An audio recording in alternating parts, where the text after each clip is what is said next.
Yo, I just want to say RIP Tyree Nichols and all the victims of police brutality.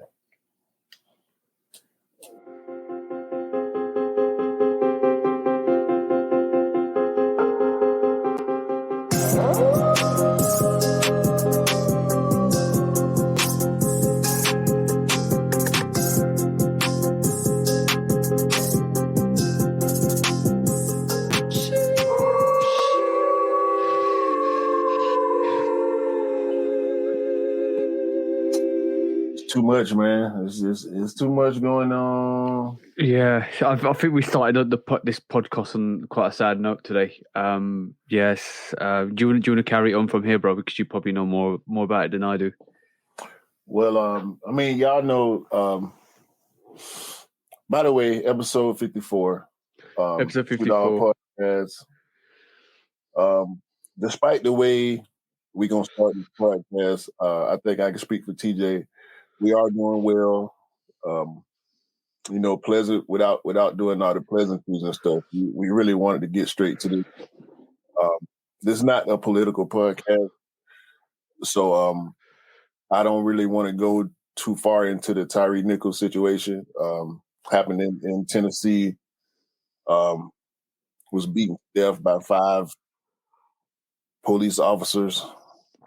Just yet another example of police brutality in America. I don't think y'all have. Well, I don't know if y'all really have these type of issues over. We don't have police brutality to the extent that you guys have it in the States, but we have it. We do have racism. We do have a lot of things to still sort out, and there's always going to be that in the actual. Everywhere, to be honest. Let's not be specific to one location. It's always going to be there. I still don't understand.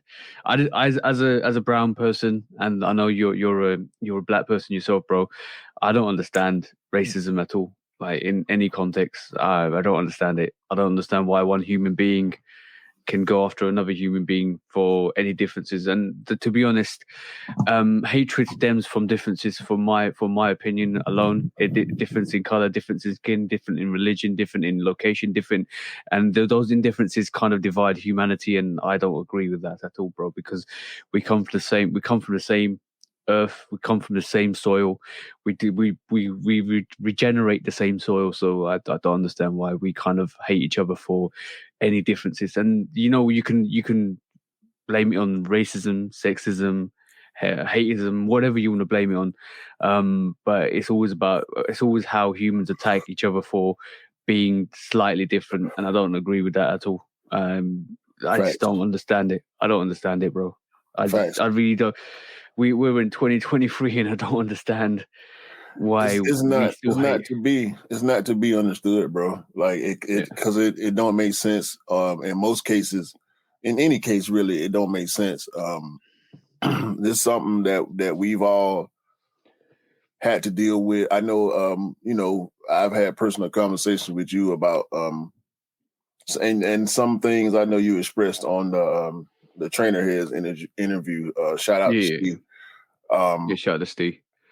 But like stuff like that, that you experienced as a child, stuff that your parents experienced, stuff that my parents and my family members and myself have experienced as people of color, it's senseless, it's pointless, but it does exist, and it's something that we have to deal with. And times are changing. I think there's a little bit less of it. However, the people that believe in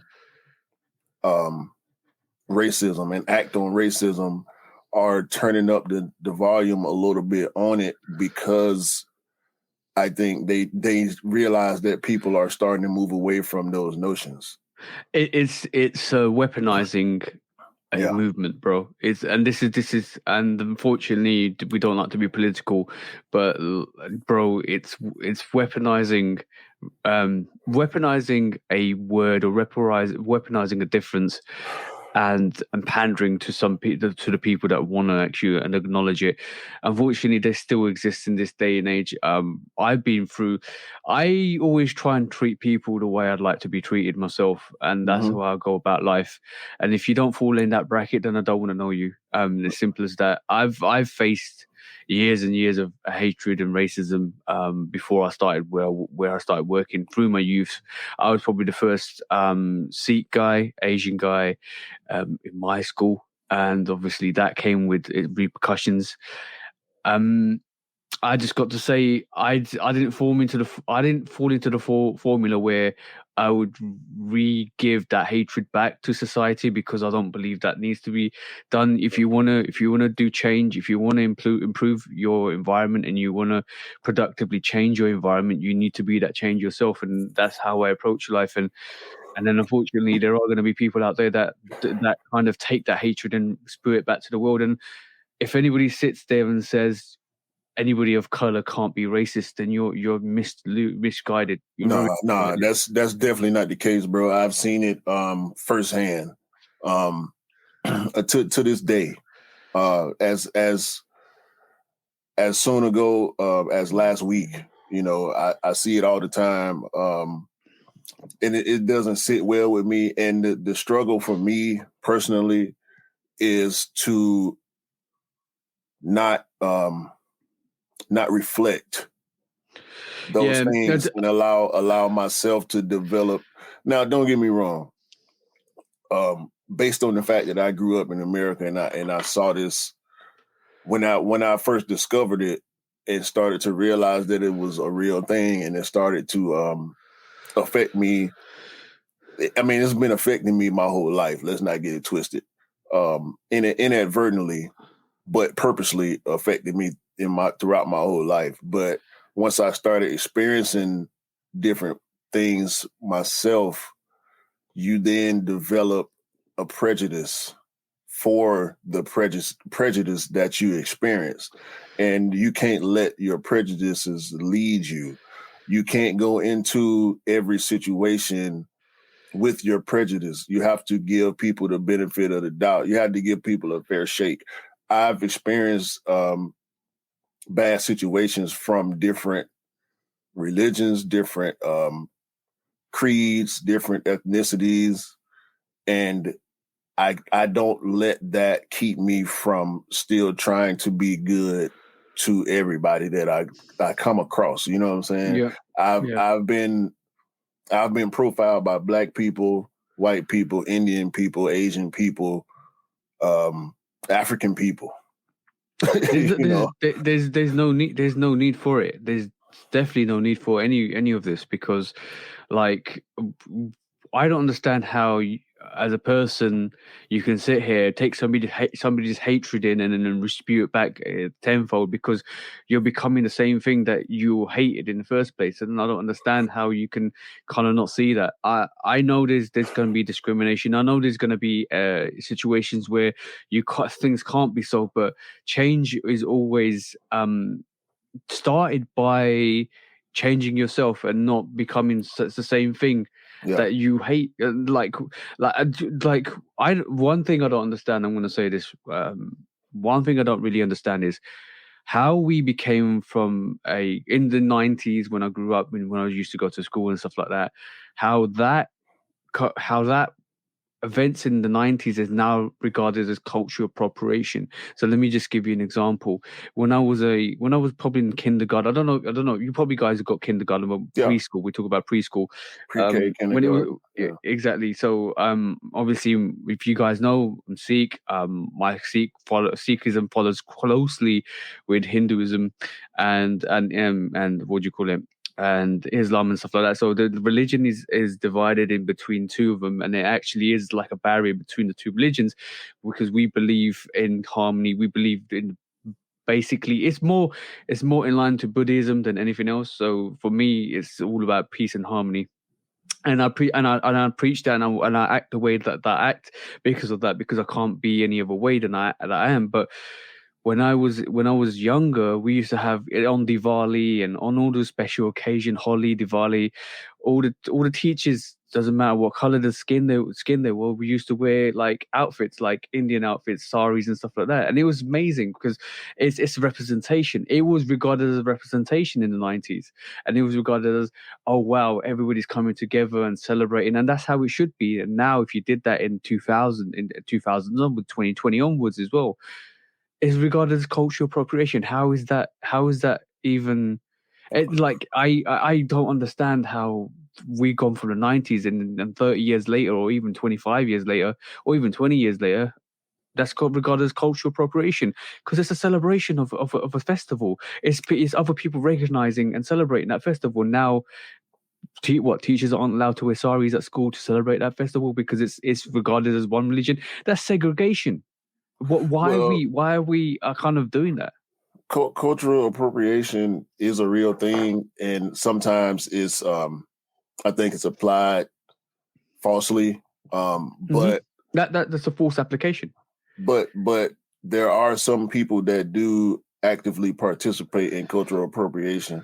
They're not trying to understand whatever culture they're mimicking. They're not trying to really be a part of it. They do it for the wrong reasons, if you will. And I know what you're gonna say, bro. It's profiteering of other people's culture, which is cultural appropriation. That's the definition. But I understand that, and I'm against that as well, because obviously you can't be going into other people's cultures, stealing what they got, not recognizing the culture, not paying back tribute to the culture, and stealing it for profiteering. And I don't agree with that. But when you have people out there saying you can't wear this, you can't do this, you can't wear that, just because they like what they see and they want to kind of excel that in their own range, and they're not profiteering off it anyway, I feel that's wrong, because you're not giving, and you're not inviting other people into your culture to celebrate it, and that's what I don't agree with at all. There's a little bit of gatekeeping in every culture, unfortunately. But I just really wanted to, and let's get the facts out. There was one white officer, one white EMT, and Tyree Nichols, emergency personnel. Okay, cool. But Tyree Nichols was beaten by 5 black cops. So this is less of a racial issue and more of a police brutality in general issue. And that's a big problem throughout the world. People using their power and their authority to their advantage and doing all these negative things with it. And we don't rock with that. Nobody does. Only the people that are in power and those that enjoy seeing people that they hate be persecuted is with that type of stuff, and we don't do that over here. And I'm gonna say Tupac said it best. If you ever listen to Tupac's albums or songs back in the day, there was a prime song for this, and he said it back in the day: the biggest gang you can ever get is authority. Facts. So yeah, go and listen. And then Tupac preached that in the 90s. Kendrick preaches that now, and this is why I love Kendrick and J. Cole, is because they say it like it is, bro. Nothing changes. Nothing's changed in the 90s, and we've not progressed. And it's probably even got a bit worse than it was back in the 90s, because at least in the 90s you knew what you were facing. Now it's a bit more hidden. Now it's a bit more underground and underhanded. It hasn't changed. Now we have, everybody's got a camera in their pocket. So now we're seeing, it's not that it's thrust into the limelight. Yeah, it's not that it's happening more. It's happening just as much as it always has. But now everybody got a phone, so we catching all the BS as it happens, and we putting it out there for display. And the people that are perpetrating these acts deserve to get put on blast. And I'm gonna say this, bro. I'm gonna say this 100%. Like, guys, it's not that serious. It's not about gatekeeping. We had this episode a couple of I can't remember what episode it was. No gatekeeping, but no gatekeeping, no division, no separation, no segregation.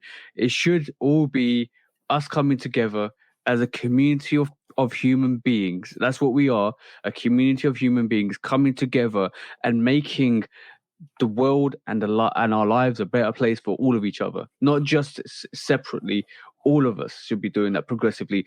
And if it means one person is one drop in the ocean changes that ocean from blue to red to green to wherever it needs to be, it needs to happen. Yeah, we all got a part to play. But Yeah. shout out to and condolences to the Nichols family, R.I.P. Tyree Nichols. Yeah. But we get stuff like this that is Yeah. direct reflection on us in the sneaker community, where you can't even people the story is a teen in Chicago, a group of teens actually in Chicago, trying to go to a sneaker meetup to make a sale, and one of the teens ended up dying. There were 4 teens in the vehicle. They actually one of the kids in the vehicle was in possession of a shoe that he wanted to sell, and they go meet the guy, and the guy pulls out a gun, starts shooting into the car. 2 of them were injured and 1 of them died. Bro, This type of stuff, like I don't get it, bro. I never have, I never will. bro, it's like you said, it's not for us to understand. Unfortunately, it's not for us to understand, and it's always been that way with the situation. Like I was on Instagram Live the other day, and I got AJ in Chicago to come and shout to the bro AJ in Chicago, because we were talking about this, and we were discussing how bad it is at the moment in Chicago alone. Don't do It's meetups bad. with It's people. bad here in Atlanta. Don't do meetups with people that you don't know. Don't do meetups with people in secluded places. Go to a police station to do meetups. Be secure, be safe. And why are you doing meetups? The internet is a great place to kind of verify. Send it through verifications. Don't do this. Like it's really not worth it. We saw a couple of weeks back, bro. Was it weeks back or a month back where somebody somebody actually got battered in public New for York. loss and found. We've been talking about this situation for quite a while now, like in terms of know where you're going, know who you're going, tell people where you're going, make sure you know the location you're going to, because you're wearing and this is another thing I discussed on the live Instagram live the other day was some of these people are really clout chasing out there. Not clout chasing, I can't even say clout chasing. You got youngsters out there that are pretty like in their teens wearing 20, 30, 40, 50, 100 grand worth of merchandise on them. Mm-hmm. Bro, and any opportunist is looking at you like a lion looking at a gazelle. I'm not joking. Here they call you food. You food. Yeah, because you're a meal to be had by a hungry animal out here. Yeah, and you are going to get. That's the way they refer to themselves, as animals. You know what I'm saying?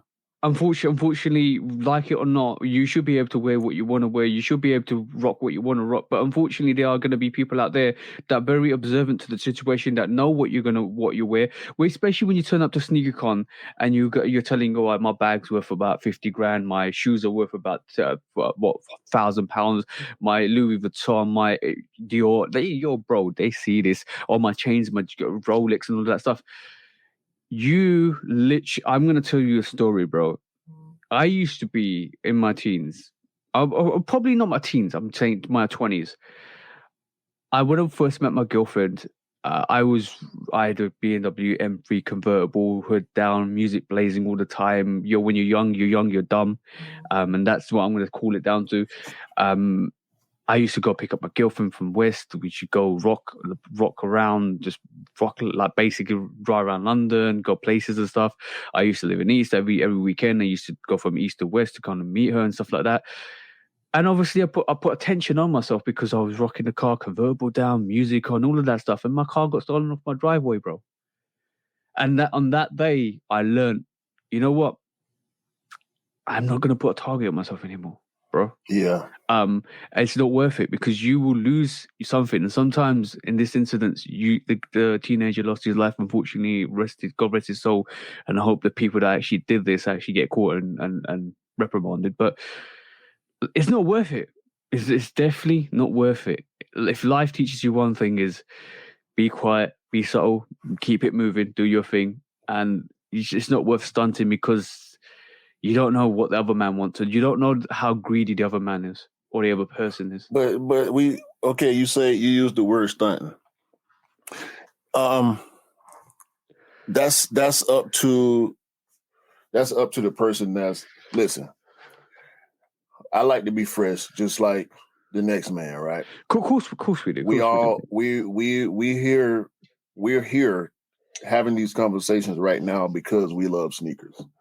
We both got lost and founds. We both got Amamanyers. You got Travis Scotts, and some of the value of the sneakers. After, high end. High end for as far as sneakers are concerned, anyway. And I always am more reluctant to put higher pricey sneakers on my feet because I need to. If I do wear something like a Dornbecker 6 or a Travis Scott 4 or even now the Lost and Found, maybe, well, it depends on what the price is. I have to be self-aware. I have to make sure. Oh, bro. I wore my Lost and Founds already. Please believe I was on swivel when we went. Me and my wife went to the movies when I had my Lost and Founds on. I was aware of the area that we were going in.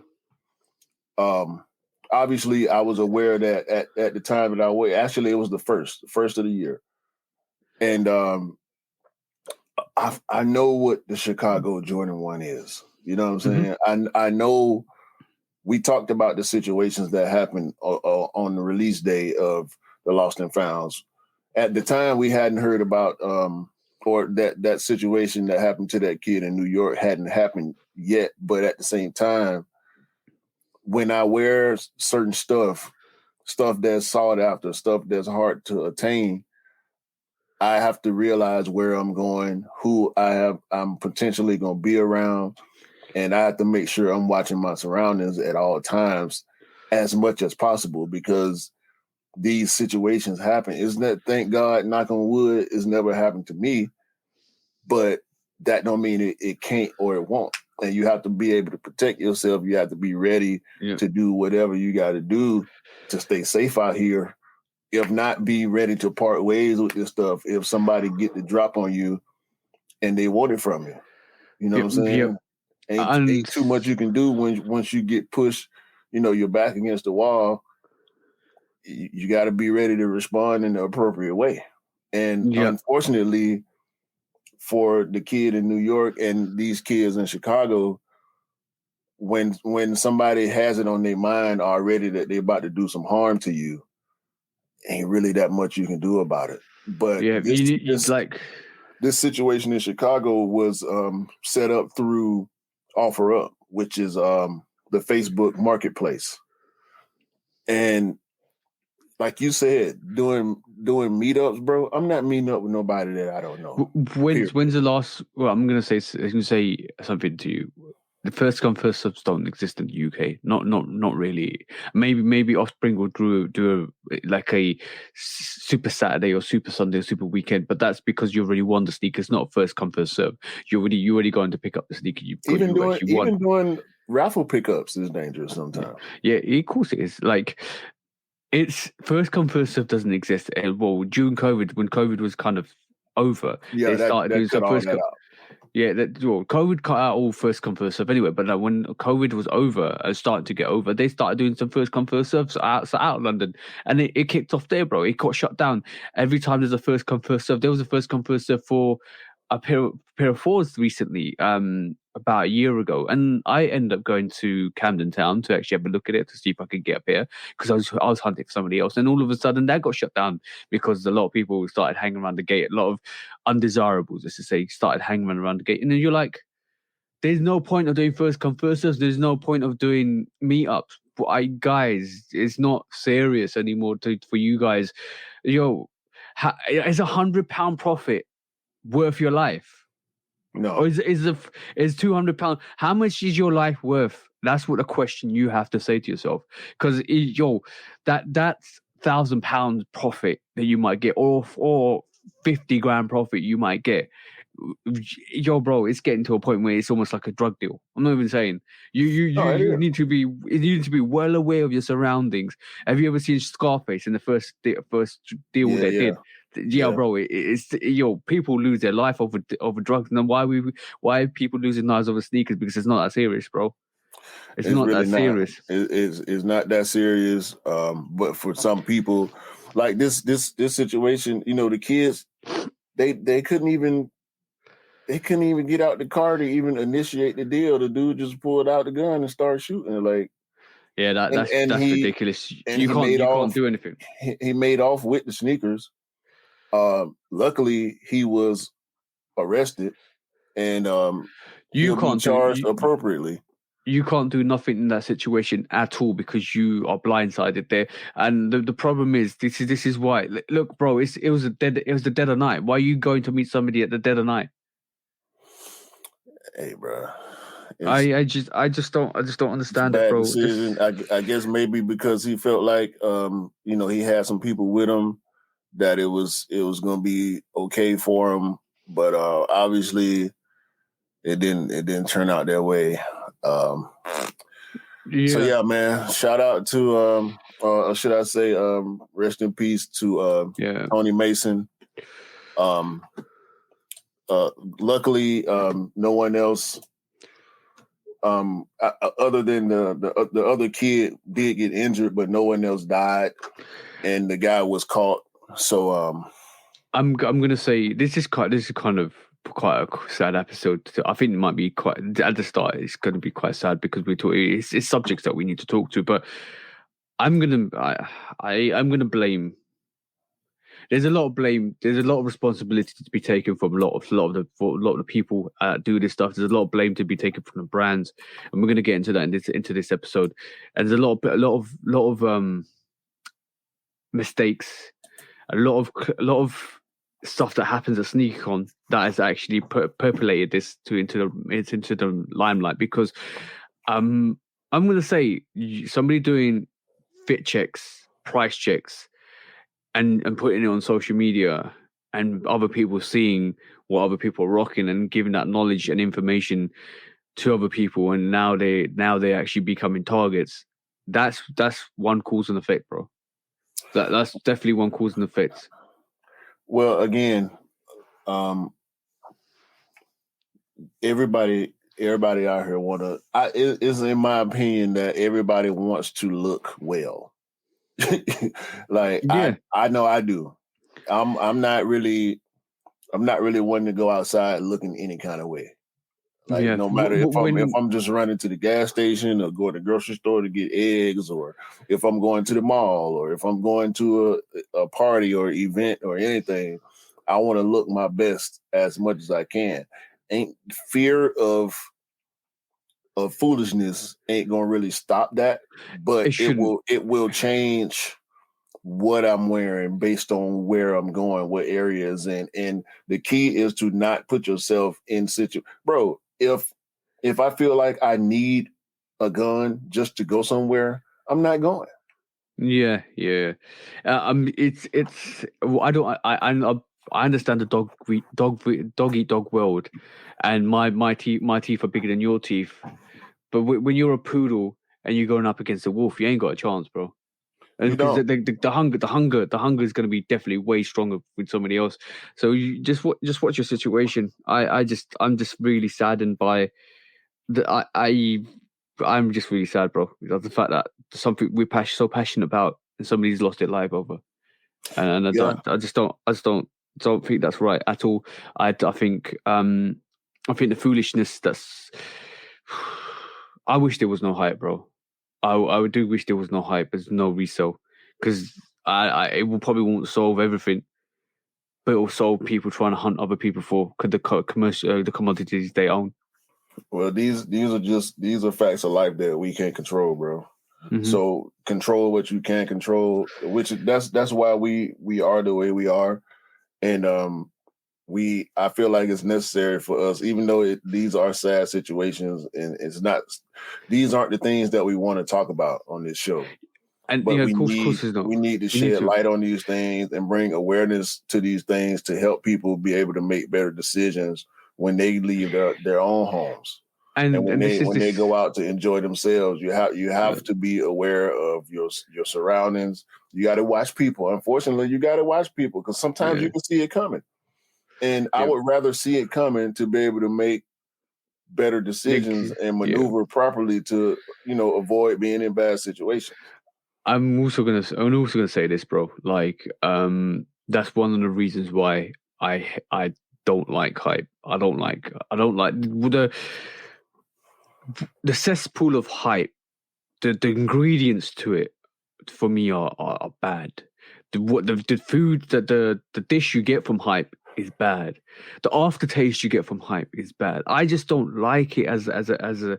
If it was on the menu, I'd take it off the menu, bro. But bro, I we we we have some culpability also when we talk about hype because we all contribute to it in certain ways. Not, I don't think hype is 100% negative. Just like I don't believe religion is 100% negative. I don't believe yeah yeah anything that can be enjoyable or joyful to whoever participates in it. Because we get a lot of joy from the sneaker game. We get joy from being a part of a community where we can relate to people that have the same thoughts or different thoughts, and we can have debates and you know about things that we enjoy, things that we like to invest in, things that we both sitting here in a room full of. You know what I'm yeah. saying? And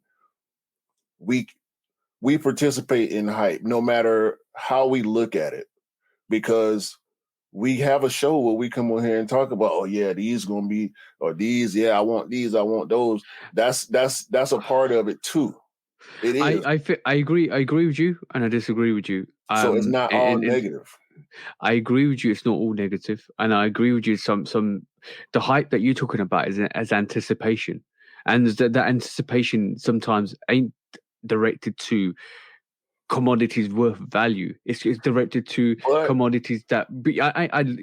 Hold on. to somebody It's not. with a It's not. different mindset, it takes It them is. to a different And place. I'm thinking I also understand that because basically for me hype is good because hype is anticipation for something, but then there's overhyping where you now start to look towards Travis Scott Jordan ones or that are worth a commodity, and you only start going after these very commodity sneakers because of the value of the sneakers, and that derivative is is okay, good for some because you want the commodities, you want to be exclusive, which is fine as a sneakerhead. That's what we There's call a nothing. hype piece, Yeah, but you call it what you want, but it's fine for the people that actually want to do that because it means they love what they love, and everybody needs to love what they love, and that's fine. It's fine, but you need to know with that comes a whole load of putting a red target on the back of your shoulders, and people are looking at you. People may realize that you have money and investments and other things that they could possibly find out where you are, where you live, come and do all of that stuff they need to do. You are put yourself. I'm not saying don't do it, but it's you rocking £100,000 gear on the street on a regular in the wrong area is going to draw the wrong attention. You might do you like let's be honest. You might do it in Beverly Hills. You might do it in Hollywood. You might do it in a location, but as soon as you step out your comfort zone and go to the hoods or the ghetto or anywhere else that you are not familiar with, and somebody sees that, they're coming for you. which is why I said you shouldn't go to places where you're not aware of the environments and the type of people that you gonna potentially come in contact with. Yeah. I'll say this though. You heard about the Tonya Harding, Nancy Kerrigan situation, right? Yeah, slightly. You can't With remind me. the one during the Olympics, the Tonya Harding and Nancy Kerrigan were competing figure skaters. Oh yeah. I remember this. And Tanya Harding believed that Nancy Kerrigan was so much better than her and she wasn't going to have a chance of winning, to where she hired her boyfriend to go and hit this girl in the knee with a pipe. I That ain't heard had that. nothing to do with what we are talking about. However, it's a prime example of the people's negative mentalities showing up and causing them to do things. Bro, it's not a matter of what it is. It's who you're dealing with. That's Yep. the big issue. Hey, So unfortunately, you have to recognize who you're dealing with and how it's happening. Like I'm not, like I said, like we both said, I'm not going somewhere to meet up with somebody that I don't know like that. It doesn't make sense for me. unfortunately, you don't know the other person. You don't know what they've been through, their lifestyle and stuff like that. So you don't know who's coming. You don't Yeah. know. You don't Let's know just be what honest. they're You don't. capable of. You don't know Yeah. where the person mind is. You don't know what type of person you're dealing with. Like I just don't do that, bro. I've done it once. I've done it once recently, a couple of years ago. And I didn't go by myself. I had Rod with me. Yep. And if you know Rod, which not too many y'all seen Rod if y'all followed the podcast on the one episode. And let's just say I took Rod with me for a reason. Mm-hmm. And even though it was me and Rod, we were not alone. If you know what I mean by that. Yeah. And I won't do that again because I didn't like it. I shouldn't have done it then. To be honest with you, that was a bad decision on my part because I didn't know the guy personally that I was going to. I had met him before, but I didn't know what type of person he was. I didn't know who he was going to have with him. And we did go meet somewhere that was well lit, that had operating cameras and all that kind of stuff. But Rod and I had to be prepared for a bad situation, and we were. Luckily, thankfully, nothing bad happened, and we made the transaction and we made it back home safe. But I won't be doing that again, bro. Yeah. People do it all the time, and it don't end well sometimes. I'm gonna just round this off and say, guys, if you do anything, be careful. If you go anywhere, be careful. Know what area you're going through. Know what's happening. If you never know what's gonna happen. Just be safe out there. Try not to try not to show what you got. Just be subtle with it. You don't need to really, if you're in the wrong area, you don't need to really flex that like hard. Just do your thing. Be cautious. Beware. Know what you're doing. Anything could happen because you don't know what's gonna happen out there, guys. Because you could be in the wrong area at the wrong time. If something does happen, materialistic things aren't more important than your life, so sometimes you've got to give it up. Don't it's not that serious. You can earn the money again to buy the sneaker you want, or the kind of thing you want, because it's not that serious. Your life is more important than any other materialistic thing. So just be careful out there. Meetups, don't do meetups, guys. Just don't do it. It's not worth it unless you know the person like really well. And also just be careful where you go. And that's all I got to say. Guys, just be careful out there. We don't want to lose any of you guys out there through silliness like this of other people trying to just try and get your stuff. It's not that serious, guys. Yeah, I think that was that conversation. Even though it was long, a little bit too long for my taste, it was very necessary. Yeah. However, I have a confession to make. Okay, so yes, let's go with this confession. Well, what's up, bro? Oh, is that what I think it is, bro? Is that what I think it is, bro? Come on now. Is that a moment you freeze, bro? Yes, sir. Yes, finally, bro. Finally. You know what? I kind of felt guilty for getting the Amaminia Freeze. Not guilty. I kind of felt sad for you because I got the Amaminia Freeze because I know you were hunting them.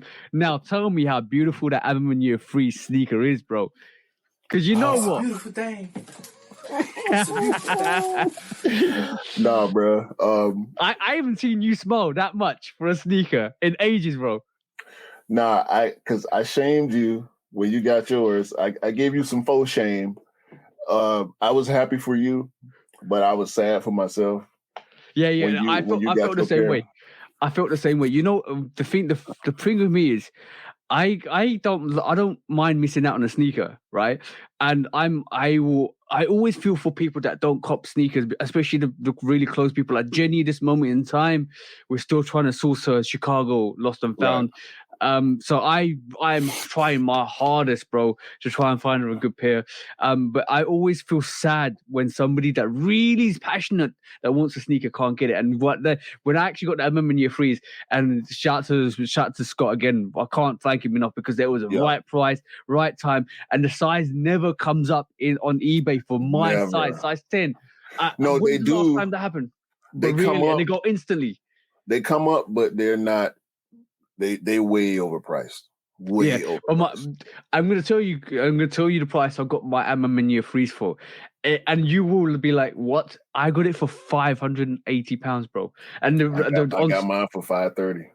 Yes, bro. But in real terms, you got yours cheaper for mine because basically is that VNDS?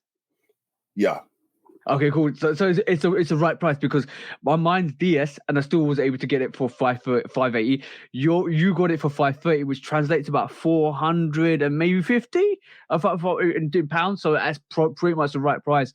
But everywhere else is like, I'm telling you, £700, £800. I've seen in our size, bro. I've seen as high as $1,300. Yeah, bro. Like and that's what happens with a women's exclusive sneaker for the bigger sizes, guys. Remember that. But yo, bro, I'm so ecstatic for you, bro. You made my day. Look, actually made my day, bro. No, I've been holding these since Wednesday. Shout out to Cam knew. I told because I was consulting Cam the whole time. Did he assist you or did you find it yourself? I found it myself, but Cam, along with you, I know y'all been looking, but I know you were looking for yourself too, so I didn't necessarily want to bother you so much with it. But we know how Cam is when Cam knows that we're looking for something, he goes on the hunt in a more intense way than we do because he's so good at it. He sent me a note, a posting a couple of weeks back. But it was actually a women's 11. I pulled the trigger, but come to find out it was a women's 11, men's 9.5, so I had to cancel it. Yep. But I saw that the posting for this one a couple of weeks ago. I debated it for maybe an hour or two, and I went ahead and pulled the trigger. Cam knew, Mr. Miller knew. So shout out to Cam and Miller for not telling you. I had Shout to the bros. I had to not tell Scott. I told Cam specifically. I said, "Don't say nothing to TJ. I want to wait till I get him. I want to reveal it on the podcast." So I said, "Don't tell TJ." I'm not. No cap. This is my true, genuine reactions. This is me. That's what I want. 100%. I wanted to record it for the world to see. I am generally like this. I can't hate on anybody that look. You might have. This is what I said earlier. But just be cautious because when. I love it when people get like exclusive stuff or really, really like vintage and when AJ in Chicago pulled out those Chicago 85s, right? I was enthralled. I was like, I have a sneaker in my hands from 1985 and this is Chicago. I am enthralled. I have passion for this stuff, bro. To a point where I don't care if you got better things than me. I just love that you've got it. Right. And that's me. Like, bro, Scott's got more heat than me in some like he's got Union 4s. He's got the I'm on my year airship. Yeah, bro. When he got that, I was celebrating with him because I was so happy. There's a lot of people out there that have got more heat than me, but I can't sit here and complain because look at the stuff I've got. Right? See, Listen, so and I'm when like, we, I have to celebrate it. I have to celebrate it, bro. when I was in that chat, the first it was two chats. The first one was the chat where you pulled up the I'm on my year threes, and Yeah. I'm like, God damn it!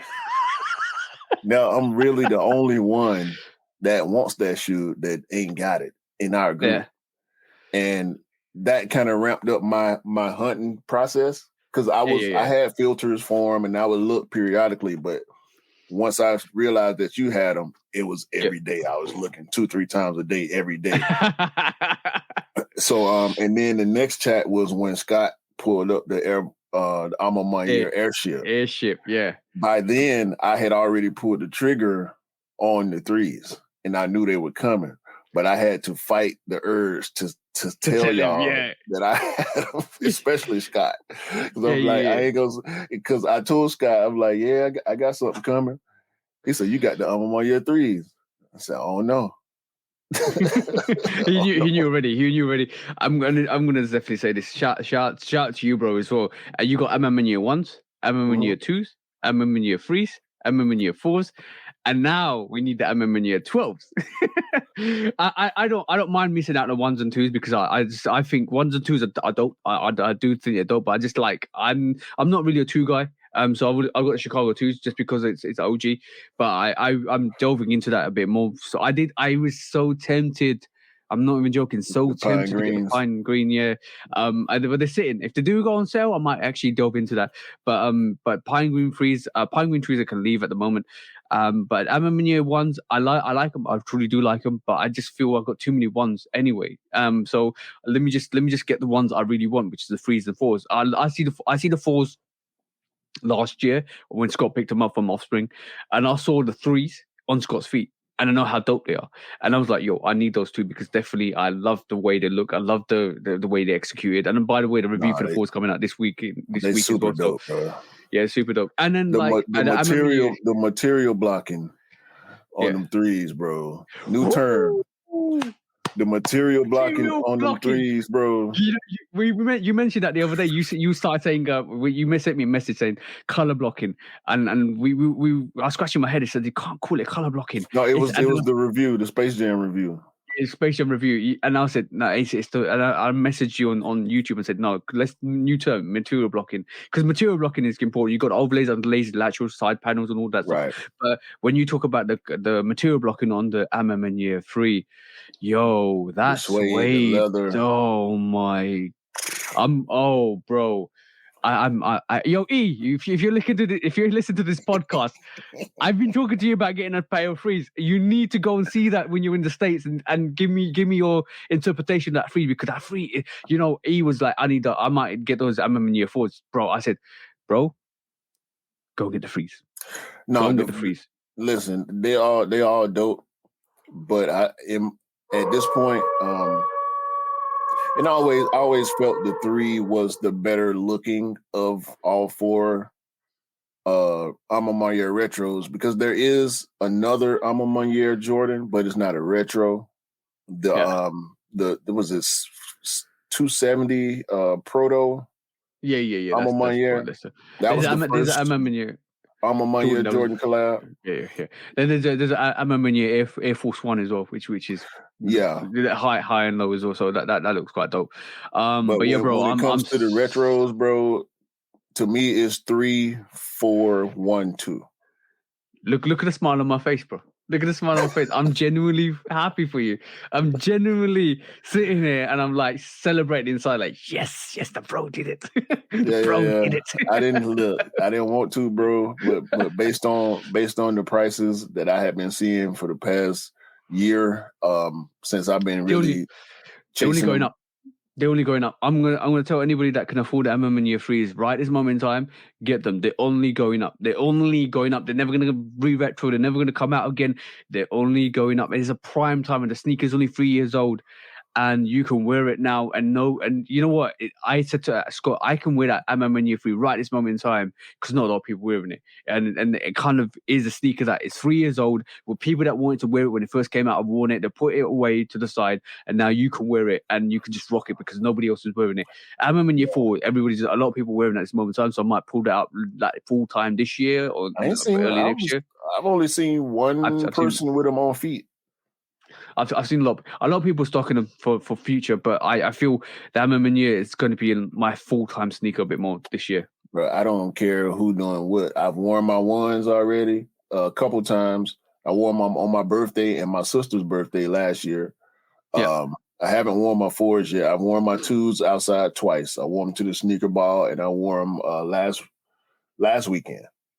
Yep. And these 3s and the 4s will be outside pretty soon. Yeah, I'm going to say it's going down. I'm going to say quite an interesting thing. Like, I know we're nearly an hour and we haven't even gotten to the quick strike, so we're going to quick strike through the quick strikes in a bit. But let's just go through what I'm going to quickly say to you, bro. This particular, I think, was on the phone call to you yesterday. There's particular colorways. Like I mentioned this, maybe it was you or Scott, one or two. There's particular colorways that you can just instantly put on, right? Maybe it was to Scott actually. There's particular colorways that you can actually wear off the bat. Like, let's just say when you get them in, you can wear them because they're so unique that you don't need to make a choice. Like, it was you actually, because we talked about the Afro beats. So that's the one. When you wore the Afro beats has recently come out, and a lot of people will stock away some sneakers because they're kind of similar colorways. They're either all black or a black with a little bit of different color, like the DMPs and you got the UNC for 6s, all of that stuff, and the green, glow green 6s and all that stuff. So basically, those colorways are so close to each other, you have to make a choice. You either wear one or the other. But when you get a unique colorway like the Archie or Brown Winterized 3, or you get the Afrobeat 7, that colorway doesn't exist in my palette. So I'm like, yo, I'm gonna wear this. I'm gonna wear this as soon as I get this. And that was like the handcrafted for me as well, because it was almost like so different to all the Jordan ones I have. I'm gonna wear this because it's got different color block is all over the place. It's so unique that I can wear this right this moment in time. And a lot of people will not understand what it is because not a lot of people are rocking it. And when it comes to unique colorways, yo, if I pulled up the Khaled 5s, Crimson Blisses right this moment in time, that's a unique sneaker because I'm itching. You know how everybody had a January itch to buy sneakers? I'm itching for the weather to get warm so I can wear that sneaker, bro. No, my itch got scratched. My itch got scratched.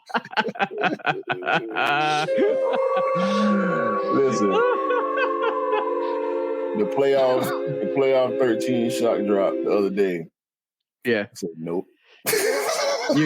Oh, now I know why you said that to me yesterday, because you was like, I said to you, did the playoff 13 shock drop? And you was like, yeah, they did. They said, did you go for them? I can wait for them. They might sit. I know why you said that, because you popped the bubble for the MM in year 3s. I should have clocked. I should have really clocked. Yo, bro. Congratulations to you. I'm so ecstatic inside. No, bro, I appreciate it, man. This is so now I get to pull a cheat code because this will definitely be on my top 10 for 2023. Yo, I'm no word of a lie. No word of a lie. I got MM year 3s and 4s in my top 10. And if I'm able to get the Dornbecker 5s this year, that's a situation, because what am I gonna do? You know what? I was thinking about this. When you got the 3s and 4s, I thought to myself, okay, that's two pairs he can scratch off of his grill list. I know the 3s for sure were probably on your grill list. I don't know about the 4s necessarily, especially because they were so recent. But I thought to myself, so he gonna have to go for the Dornbecker 5s. And I said to myself, is the Dornbecker 5 on my grill list? No, they're not. How comes? The Transformer 5 is on my grill list. Oh, you know what? As soon as you said to me, as soon as you said to me the Dornbecker 5 ain't on your grow list, I instantly thought Transformer. Yeah, Because those two sneakers are relatively close in yeah, terms of what they look like, but right. they're so different in their own unique way because both of them both of them are dope. Both of them are dope. Like Yo, the Transformer fives, bro. I don't know if I'll ever be able to attain that sneaker, especially because they every year they're getting older and older, and they probably won't come out ever again. Yeah, I'm the type of collector, sneakerhead that I want to wear everything I get. yep. So if I have a chance to get a pair, let's say in 5 years' time, if I can't wear them, I'm not gonna pull the trigger. Yeah, I do hope they actually re-retro that and bring it to the masses because that sneaker, even if it keep it limited, because I'm still praying that the Dornbecker 5 gets a re-release because the Dornbecker 6 did because of the anniversary. I'm just hoping they do that because it would be so good that they kind of just bring it out again so that people that really wanted it initially actually got it. There's always still hope with that because I do believe sometimes they do re-retro sneakers just because they're so old that people do want them, and Yeah. it's not like the Transformers like an M&M or a PE. No, and I love Transformers, like the cartoon in general. Like that's one of my favorite properties from my childhood. Mhm. Outside of Ninja Turtles is Transformers in general. Like I don't care if it's like I got Transformers pops. Y'all know I do the pops. I got Transformers shirts. You know, I just love Transformers, bro. And to have a Transformer Jordan 5, because the Yeah. 5 is my favorite silhouette, that just, when I first discovered that there was a Transformer Jordan 5, I'm like, man, I ain't gonna never, that Transformer 5 might be number one on my grail list at this point. All right, but what you choosing between the black metallic 5 and the Transformer 5? No, it'll always be black metallic because Yeah. that's my favorite. I mean, it's the reason why I love 5s. Yeah, So yeah. any time the black metallic 5, especially with the Nike on the back, re-retros, I will have to get a fresh new pair. But Oh, as far as grails are concerned, it's that Transformer 5 right now. okay. As because we're talking about 5s, let's go into quick strikes because one of the subjects on quick strikes is the Jordan 5 push. A lot of people really thinking that the Jordan 3 is being pushed at the moment in time. I agree. I agree with the fact that Jordan 3s were being pushed when Year 3 got pushed because now from the Jordan 3 we saw Year, we saw the Fire 3 come out last year. We saw that White Cement 3 Reimagine coming out this year. We've seen the Wizard 3s coming out. We're going to see the True Blue 3s come out. We're going to see a lot of 3s come out. Well, We listen, saw the Archie we had the Brown. Unite, we had the Royal, we had the Georgetown, the Cardinal, the Wolf, the Cool Gray comeback. The UNC threes will come out right up there as well. Yeah. So I feel we're in the midst of that push, but unfortunately, with every single push, what you don't see, I think they didn't do a Travis 3 because they did the Year 3 for that collaboration. Tinker but I do threes. Tinker Freeze as well. I do believe that push has happened and it's still happening and we're still in that phase. But unlike some models like the 1s and the 4s, 3s don't garner that attention like those silhouettes because there's still a unique kind of sneakerhead that goes after 3s, and it's still a little just a tiny bit nichey because I feel that just with the 3s, a lot of people don't circulate to the 3s like they would to a 1 or a 4. Right. See what I'm saying? So and it's the same with the 5s. And why I say the next big push is the 5 is because Khaled did the collaboration with the Crimson Blish last year. And last year we saw a lot more 5s around that. Like we saw the Off Noir 5s. We saw a lot more 5s. But the reason why I also say it's a push for the 5s is I am excited, bro. I'm more than excited this year, bro, because like we know the Bordeaux 5s are coming out. 100%. We know this sneaker is on schedule. I am so excited for this sneaker, bro. You don't even want to know. Bordeaux is probably one of my favorite underhanded colorways I love. I remember when I got the Bordeaux 12s, I love that sneaker. Love that sneaker, bro. absolutely gorgeous. And then what we hear this week, bro, and I hope this is true. I really, really hope this is true because, like, I'm trying to share this because I'm going to show you what I'm rather than. I already know what you finna do. It's nasty, bro. Bro, reverse Georgetown vibes, bro. You know what? I like this mock-up. It's from the I think it's from the Soul Retriever. I like this mock-up. I believe this mock-up more because it's a reverse Georgetown. Because if you take the Georgetown 6s and reverse it, that's what you'd get with a Georgetown 6, right? Because it'll be called because the grey will no longer be there because it'll be the navy. Bro. I love this sneaker. What if it's suede? Bro. What if it's suede? Bro. And you know I love fives. I when it comes to fives, I love fives. I talk about 13s, I talk about 12s, I talk about all the other silhouettes except for 9s and 10s and maybe 14s. My representation for the silhouettes is up there, but the five. Nah. I got a hot take. I got a hot take right now. What's that? These to me are better than the UNC 5. Yo, bro, I'm gonna say this as well. I think the Bordeaux 5 is better than the UNC 5. I would disagree with that because I'm not as big of a fan as the Bordeaux as you are. We talked about that before. Yeah, but this Georgetown, and maybe it's recency bias right now because I just started seeing this Friday. But man, look. We have a situation, bro. Big situation, bro. And I love it. There's a poster put up on Instagram. I showed the UNC 5s, I showed the Georgetown 5s, I showed the Bordeaux 5s, and I showed the crafted 5s.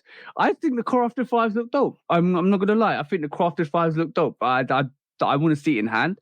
I think it will sit, but I do think the crafted 5s are dope. And then if they did an Amamanier 5, bro, then we have a problem. We have a problem, bro. I can't wait.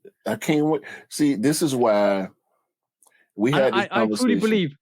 I truly believe that should be the next move. I truly believe if you want to push this 5, you bring up Amamanier 5. They've done the 12s. It's a wrap. It's a wrap. For us, it's a wrap, bro. I don't think the masses will rotate to that 5 anyway because they will.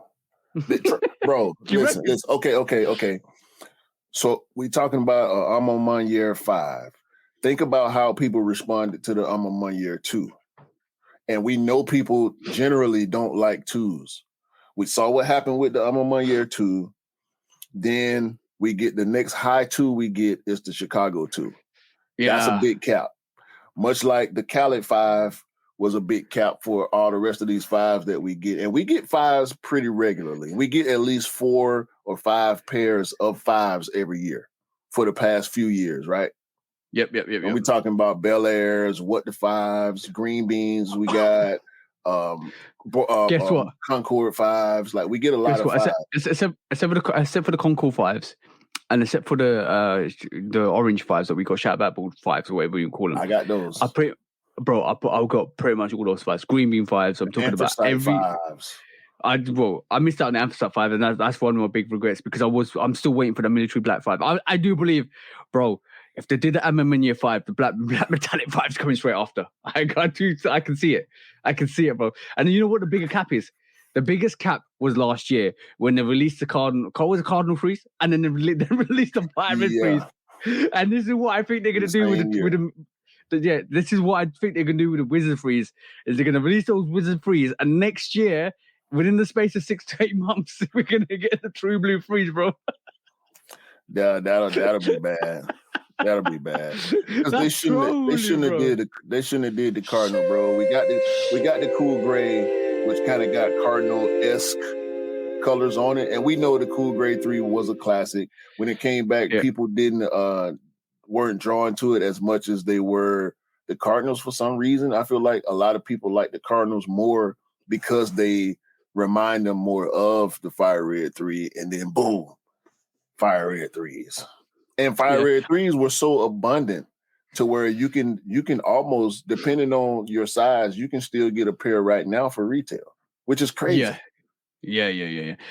Bro, I'm just every year we go into the year and we're like, we're not gonna pick up a lot of things. It's sneakers can't be as good as was the last year. Yo, this is a reality check, because you know what, when you got so much passion for something, you kind of start to overlook the circumstances, and you're like, you know what, you can't call it, bro. You really can't call it. As much as you feel like you can, it's a momentary thing. Like I'm saying right now, I'm done for the month.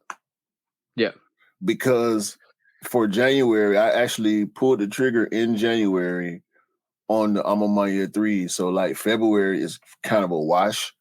But we got the UNC 5, we got the playoffs, and we got the Laney ones coming up. Mm-hmm.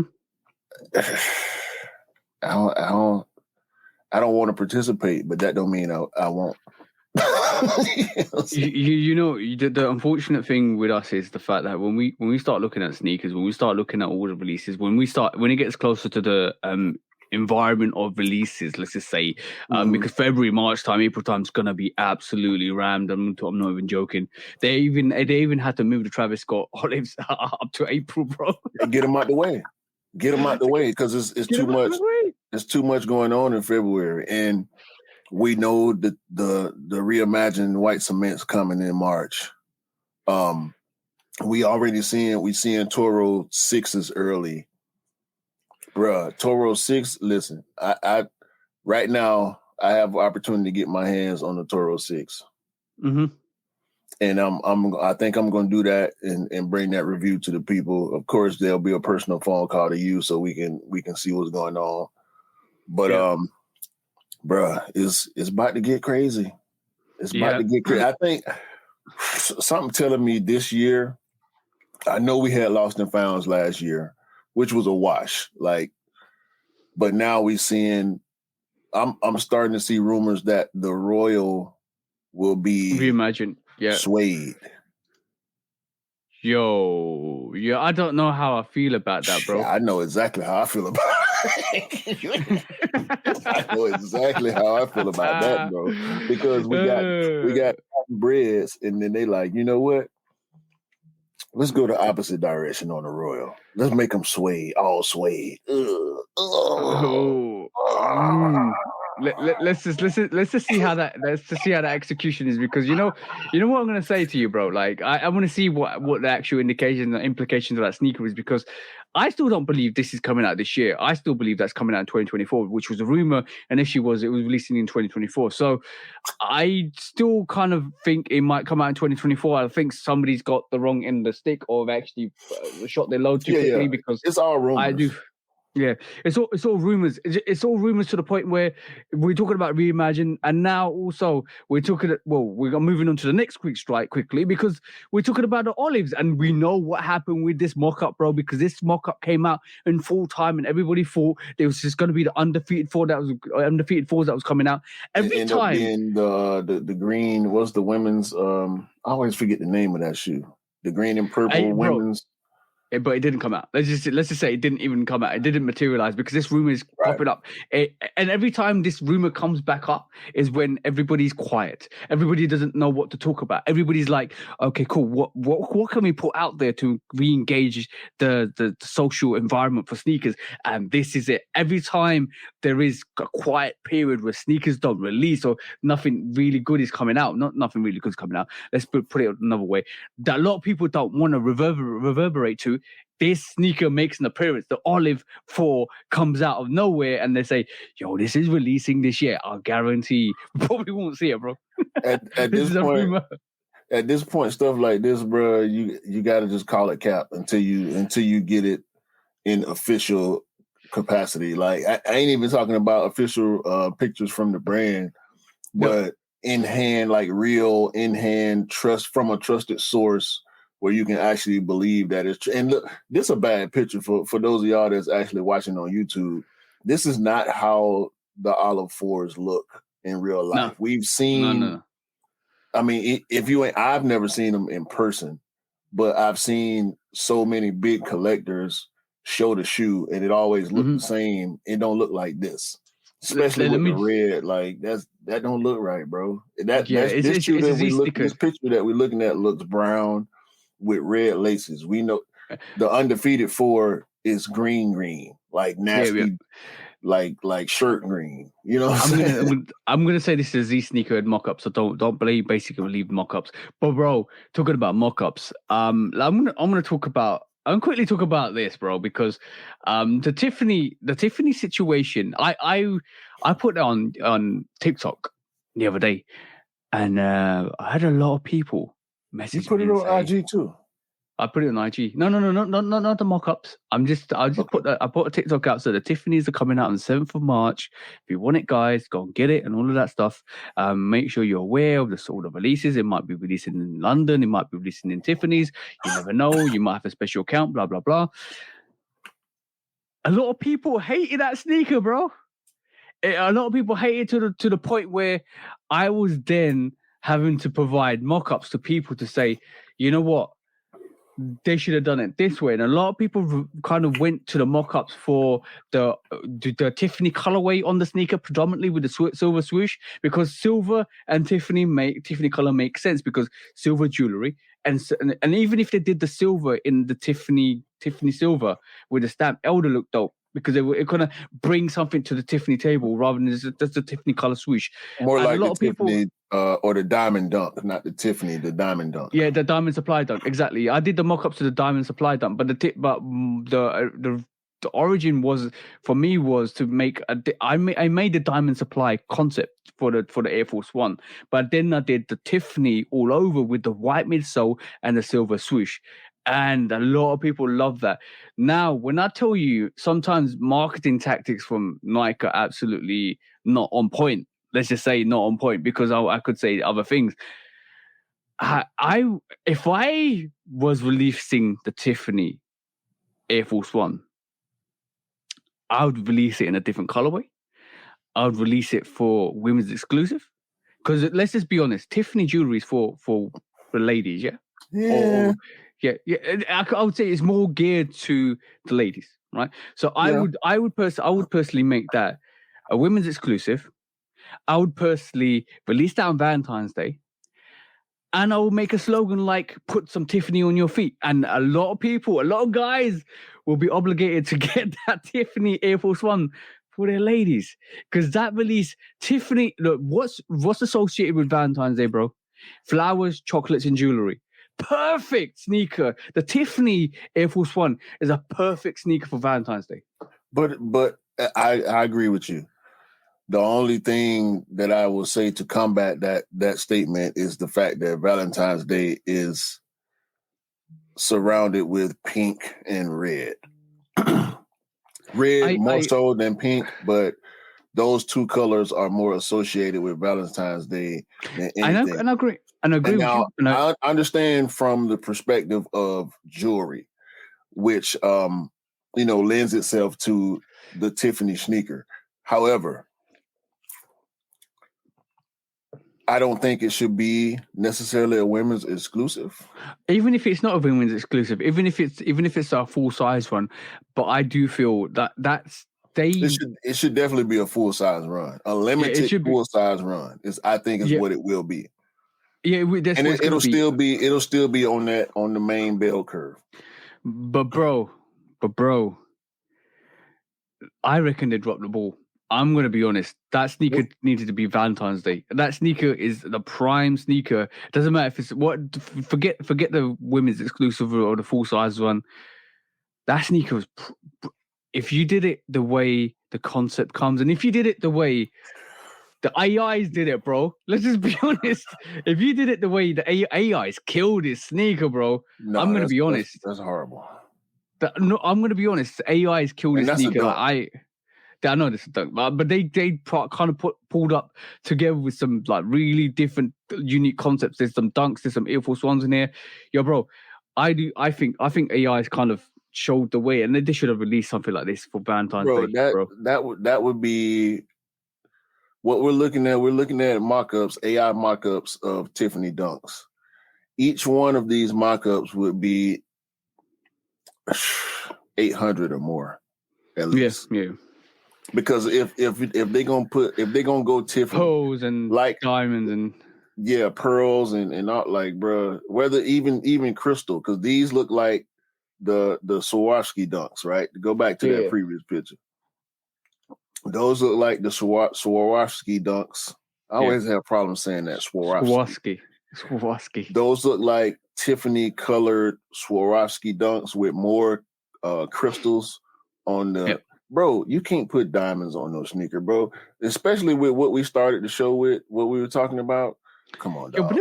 This would be straight Hollywood, straight Soho, straight Miami. I'm not saying to do these AI concepts. I'm just saying that there's a Tiffany to me is a jewelry company. Let's just first and foremost, they're a jewelry company. I understand where you're coming from when you said that initially. That's nice. The one with the Air Force One with the flowers on it. That's nice. Bro. But when you spoke to the fact that Tiffany, because it's called Tiffany for one, Tiffany is a female name. I've never met a man named Tiffany. I've met a woman named Devin, but I've never met a man named. No, these facts. But I've never met a man named Tiffany. Okay, that don't mean that there's not a guy out there somewhere named Tiffany. If there is, shout out to him. Hopefully the kids wasn't too hard on him when he was growing up. But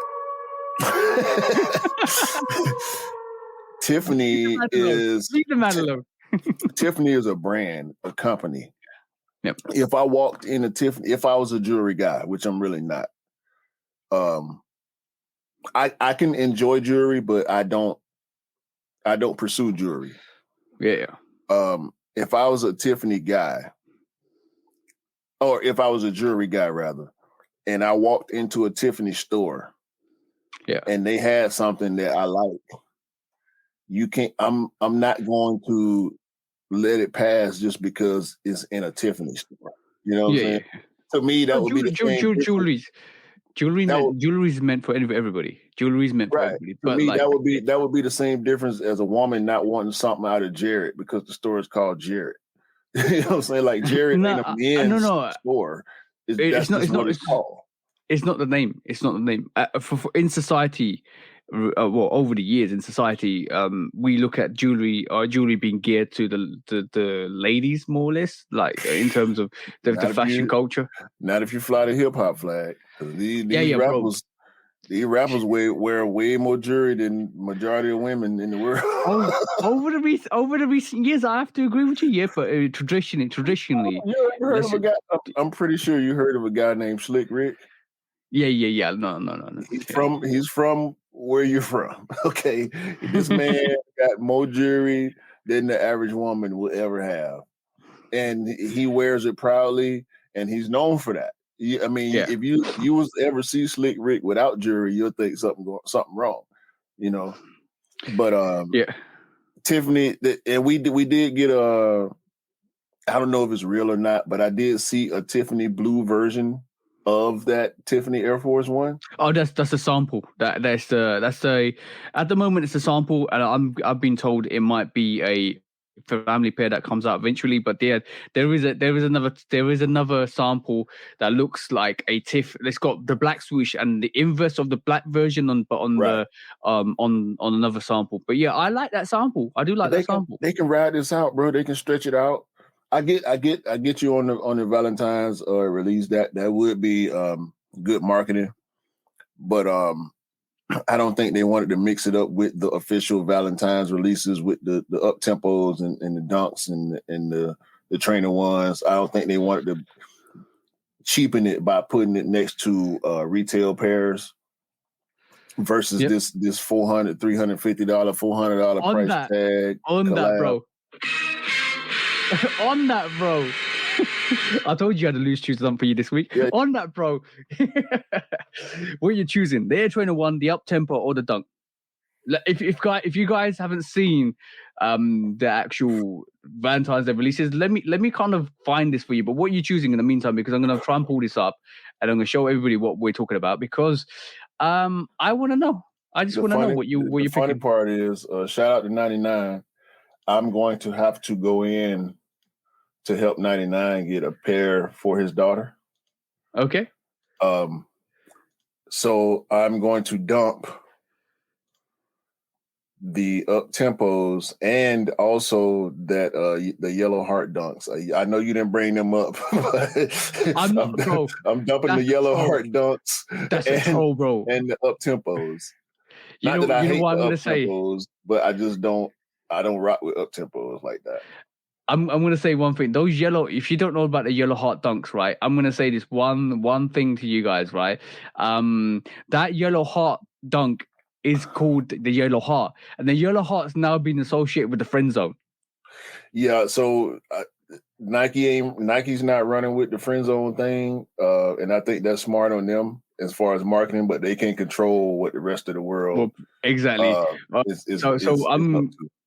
So there's a multitude of Valentine's Day sneakers. Obviously, we got No, the Zoom. you gave me three. You gave me three. No, You already know how I feel about the Zoom, bro. Yeah. This is why I didn't bring this into the equation because I knew you were gonna pick it up. The Zoom Comfort 2 is actually a Valentine's Day sneaker, as you can see. It's got more of that velvet on the toe. If you guys listen to this, go and check it out because it's absolutely dope. It's got red and pink, both the Air Force One and the Zoom Air Force Comfort. One. Oh, bro, the Air Force One. I love those cherry hearts at the end of it. It's really blood. Like that. It's like blood red.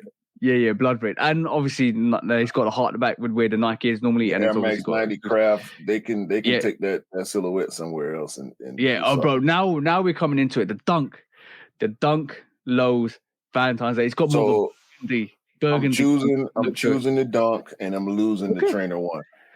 Okay, and then you're absolute. I'm not keen on this Trainer One at all. I would paint it. I would paint the pink parts red, because I think if they had done the pink parts in red, it would be a better sneaker to me. Yeah, and you're dumping the up tempo totally. Yeah, they dope. And this is the pair that 99 specifically asked me about for his daughter. These will be easy to get. Yeah, he don't think the dunks will be easy to get, and I think he's right about that. Mm-hmm. As far as me trying to get the assist for him, I think these will be fairly easy to get. Yep. But yeah, I would definitely, out of the three, the dunks, the trainers, and these up tempos, I would dump the up tempo, lose the trainer, and choose the dunk. Yeah. And by the way, bro, I'm gonna say, I have a question for you. Really, I'm gonna have a question for you. Do you think the up tempo is now more? I've seen this over the years. I've got the Bulls up tempo. I like that. I will wear that. Do you think this up tempo has now been the female sneakerheads or small feet gang are absolutely rotating to this up tempo? Because I see that more and more, and that especially in the UK, the more I go out, the more I see small feet gang rocking the up tempo. They look better on small feet. And I think you might be right there, bro. I 100% think you might be right there. Because I'm not even joking. They're very common with the smaller feet gang now. It's not a high. It's a 3/4 cut. So the shape of it is the same as an Air Penny One. And anybody out there, shout out to Benzino, because I know he like Griffey's. These aren't high as Griffey's. Griffey's are like a real high. This is a 3/4 cut, like in between a mid and a high, more closer to a mid than a high, in my opinion. But they look better on smaller feet, which is why I've never went for up tempos personally. Yep. Because I think they look real boatish. Like Penny Ones look boatish, but I just love Penny. So I like Penny Ones, I like Penny Twos. But I like seeing up tempos on smaller feet. And you know what I'm going to say? Up tempos on smaller feet actually do look cute. I'm not even joking. Like, no, they dope. They're dope. They're very dope. And I see that. I saw that last year. I saw that year before. A lot of small feet gang are rocking these up tempos. If I could get my More. wife to like this shoe, I would definitely buy pairs for her. But I don't think she would particularly care for it, even though it's probably one of the more comfortable Nike basketball sneakers out there. Yeah, definitely.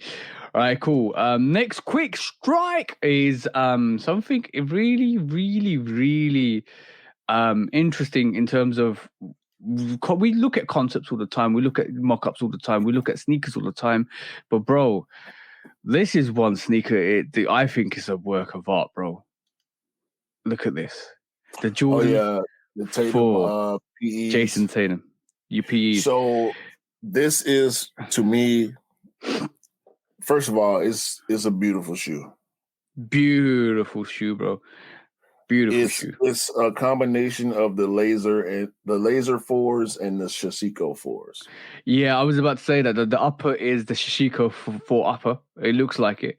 The reason why I love this, it almost gives me the bread for vibes, but it's because of the outsole midsole colors. Yeah, outsole midsole. It's giving me like the midsole is off whitish, the wings and the basketball eyelets are off whitish. But bro, like the uppers is this Shishiko look and the laser engraving on it. Yo, bro, this is dope. This is dope, bro. This is crazy. I mean, excuse me. That took you by storm, bro. I wanted to mute real quick, but I was in the middle of a sentence. These are ridiculous, bro. If they released, it'll be a big problem, bro. Problem. Bro, I like this. I don't. So let's just say this is the best PE I've seen in a while. Yeah, I have to agree with you. I'm going to say this like in realism context because I don't want to kind of offend people. I think the off-white fours, off-white bread fours. I'll just give it to the people that want it. I'm not really keen on it. I think the SB fours that come out, if it's a bread colorway, just give it to the people. I don't really want it. But if this PE comes out as a reality like it is, yo, give it to me, please. I want it. Nah, I think this is a one of one. Jason Tatum will be the only person in the world to have this shoe. Yo, bro, that's a very special sneaker to have one of one, bro. That's a very special sneaker. I think that's very appropriate. I don't want to see anybody else have this shoe outside of Jason Tatum. Yeah, exactly. And talking about one of ones, there's another situation that happened with was it Jordan's daughter? Yeah, Jasmine Jordan. Years back, she had a PE created for herself, and it's one of the dopest Jordan 1 PEs I personally ever seen. Green and gold, lizard, crocodile print, leather, bro. This yo. You know when they created that, you know when they created that sneaker, what they basically said was, let's create a sneaker for Jasmine Jordan. Like, what can we do? Oh, let's put that crocodile skin on it. Let's put that gold on it. Let's put some money green on it. Cha-ching! Well, that gum outsole, bro. Jasmine, in my opinion, should be a Jordan brand designer on a regular basis because she ain't missed yet.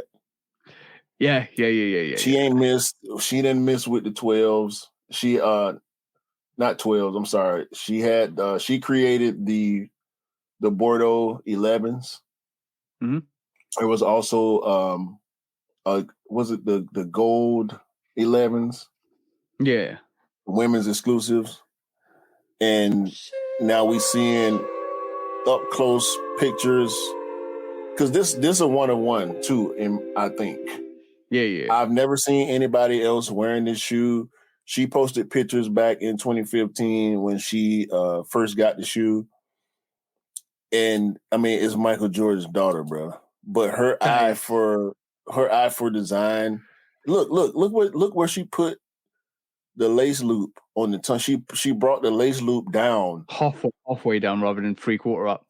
Right. Like at the fourth lace hole, she switched the whole silhouette up, still with the Nike Air tag on the tongue, greened out, embossed Wings logo, metallic gold bottom, gold aglets on the green Is it gold bottom laces. or gun bottom? Is it gold or gun bottom? Because it looks more like gun bottoms. It looks more like gun bottoms to me. Because gum and gold are really close to each other. It looked gold bottom to me. Okay, cool. Well, like a translucent gold type of vibe. Yeah. Semi-translucent gold. That sneaker is dope, bro. Let's just that sneaker is absolute fire, bro. Leather guts. I mean, they look leather. They could potentially be like some Nice thick leather, satin. bro. It's leather. But they, it's leather. yeah, You can they see look, bro. This crazy right here. I mean, shout out to Jasmine Jordan, bro. I would like for her to do more designs that actually come out for the women because she on point, but she don't miss. She don't miss.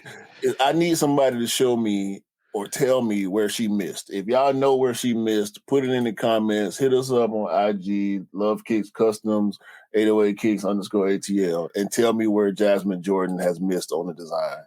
And if you can find it, I ain't seen it. I guess when you sit with the greatest of all time and you sit with Tinker and Michael Jordan, then some of that greatness rubs off on you. So it's good to be in that presence of some greatness. Speaking of greatness, LeBron James. That's one thing. That's one thing I like about the Tiffany's is that varsity jacket, bro. That varsity jacket is hard, bro. This jacket, this might be the best Nike jacket I ever seen in my life, bro. And I done seen quite a few. LeBron, would you like to see this released? Let's be honest. Would you like to see this released? That's a $1,000 jacket, bro. It probably will release because LeBron is wearing it, and we know LeBron is the ultimate Nike spokesman at this point. Yeah, bruh, anything they make, he has it. He gonna have it way before we even know about it. He gonna have it. He's debuted things before we've seen mock-ups or official pictures. Nike's really out here trying to broke people in March time. March 7th. Oh, yeah. If this all releases on March 7th, season. Bro, it's gonna be broke season for a lot of people. Let's calculate. Let's put the calculation together. It's tax season, bro. They know what's going on. Yeah, we don't have tax season, so we be broke out here, bro, in the UK. income tax season in the US. Nike know what's going on. Yo, let's accumulate the value. $400 for the sneaker. Bet. $425 for 4 pieces of like the shoehorn, the toothbrush. What else is there coming up? The shoehorn, toothbrush, the whistle, and other things that are coming out in terms of the actual accessories. Then you're talking about $850, that's $1,600, $1,700. Add the shoe, that's $2,100. That if you say that varsity jacket is £1,000, bro. Okay, let's just say you're talking about bro. You're talking over $3,000 if you're gonna get Tiffany's out this season, bro, in March time. LeBron James. No taxes is covering that. No taxes covering that $3,000 loss. Your taxes will cover it. You won't have nothing left. But your taxes will cover it, bro. All I got to say is LeBron James. And listen, we know right now, as of this recording, LeBron James is 36 points away from eclipsing Kareem Abdul-Jabbar as the number 1 scorer in NBA history. He did this at Madison Square Garden. Yo, I mean, you can't do nothing with LeBron, bro. You can't do nothing with. I don't like the fact that he liked to go in the water with his pants, but with the black Tiffany's, the black pants, black socks, you can't really front on it, bro. And that jacket, dog.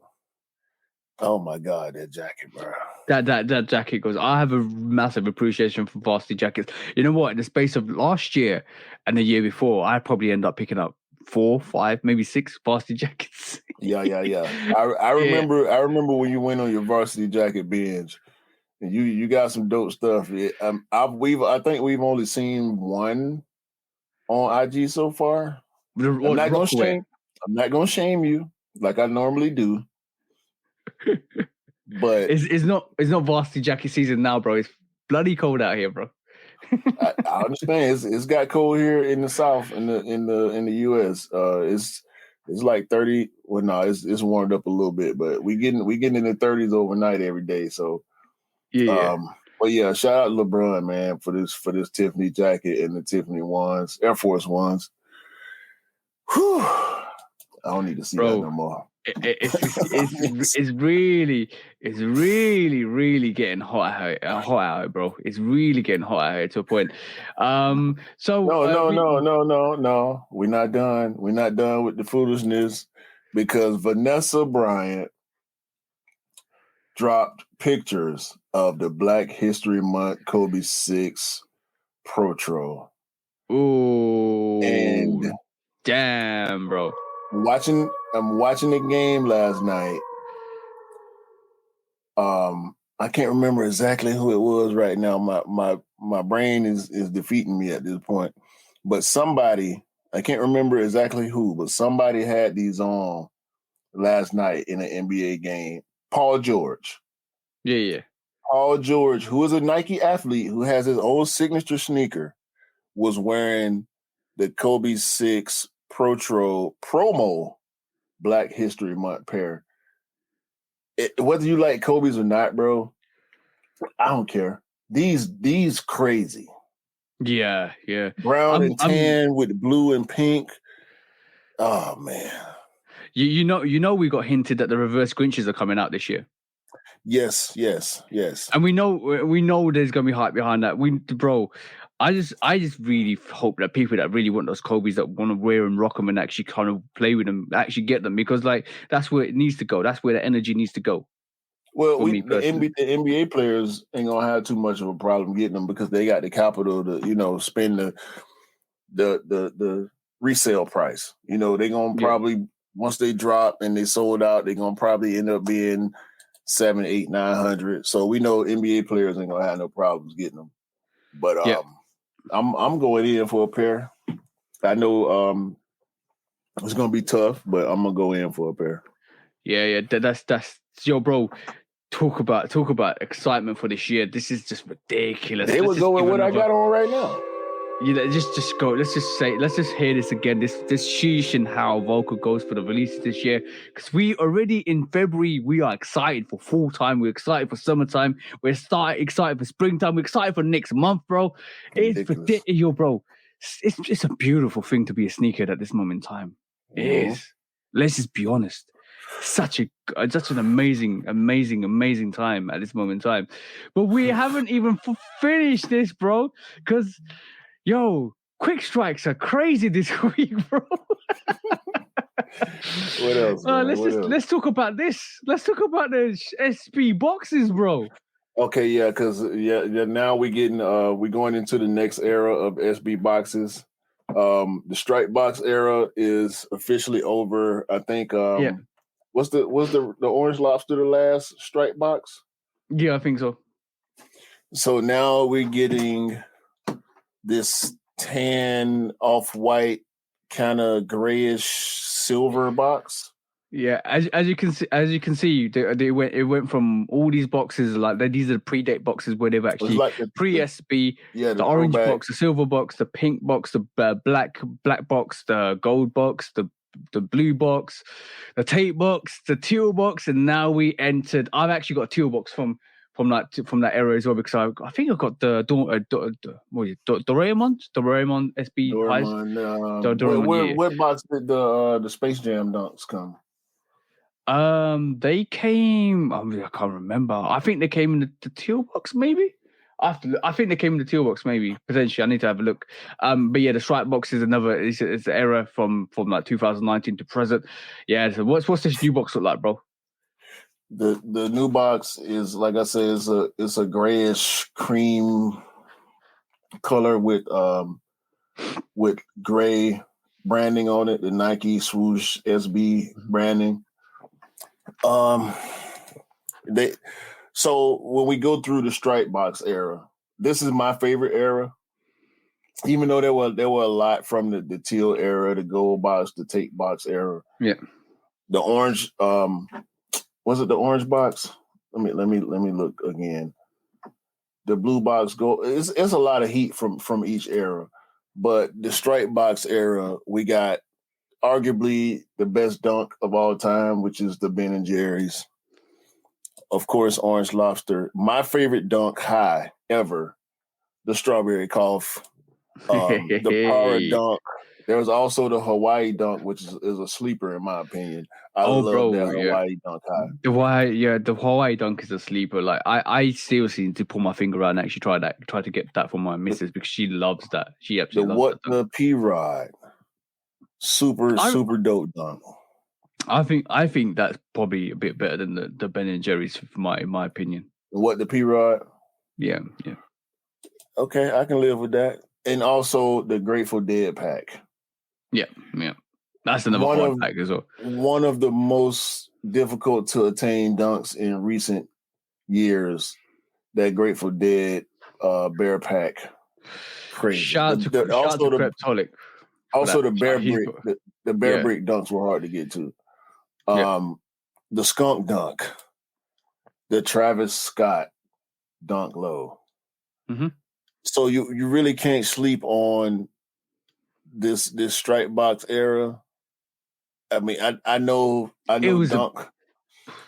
dunk purists and long time dunk collectors will probably want to go back.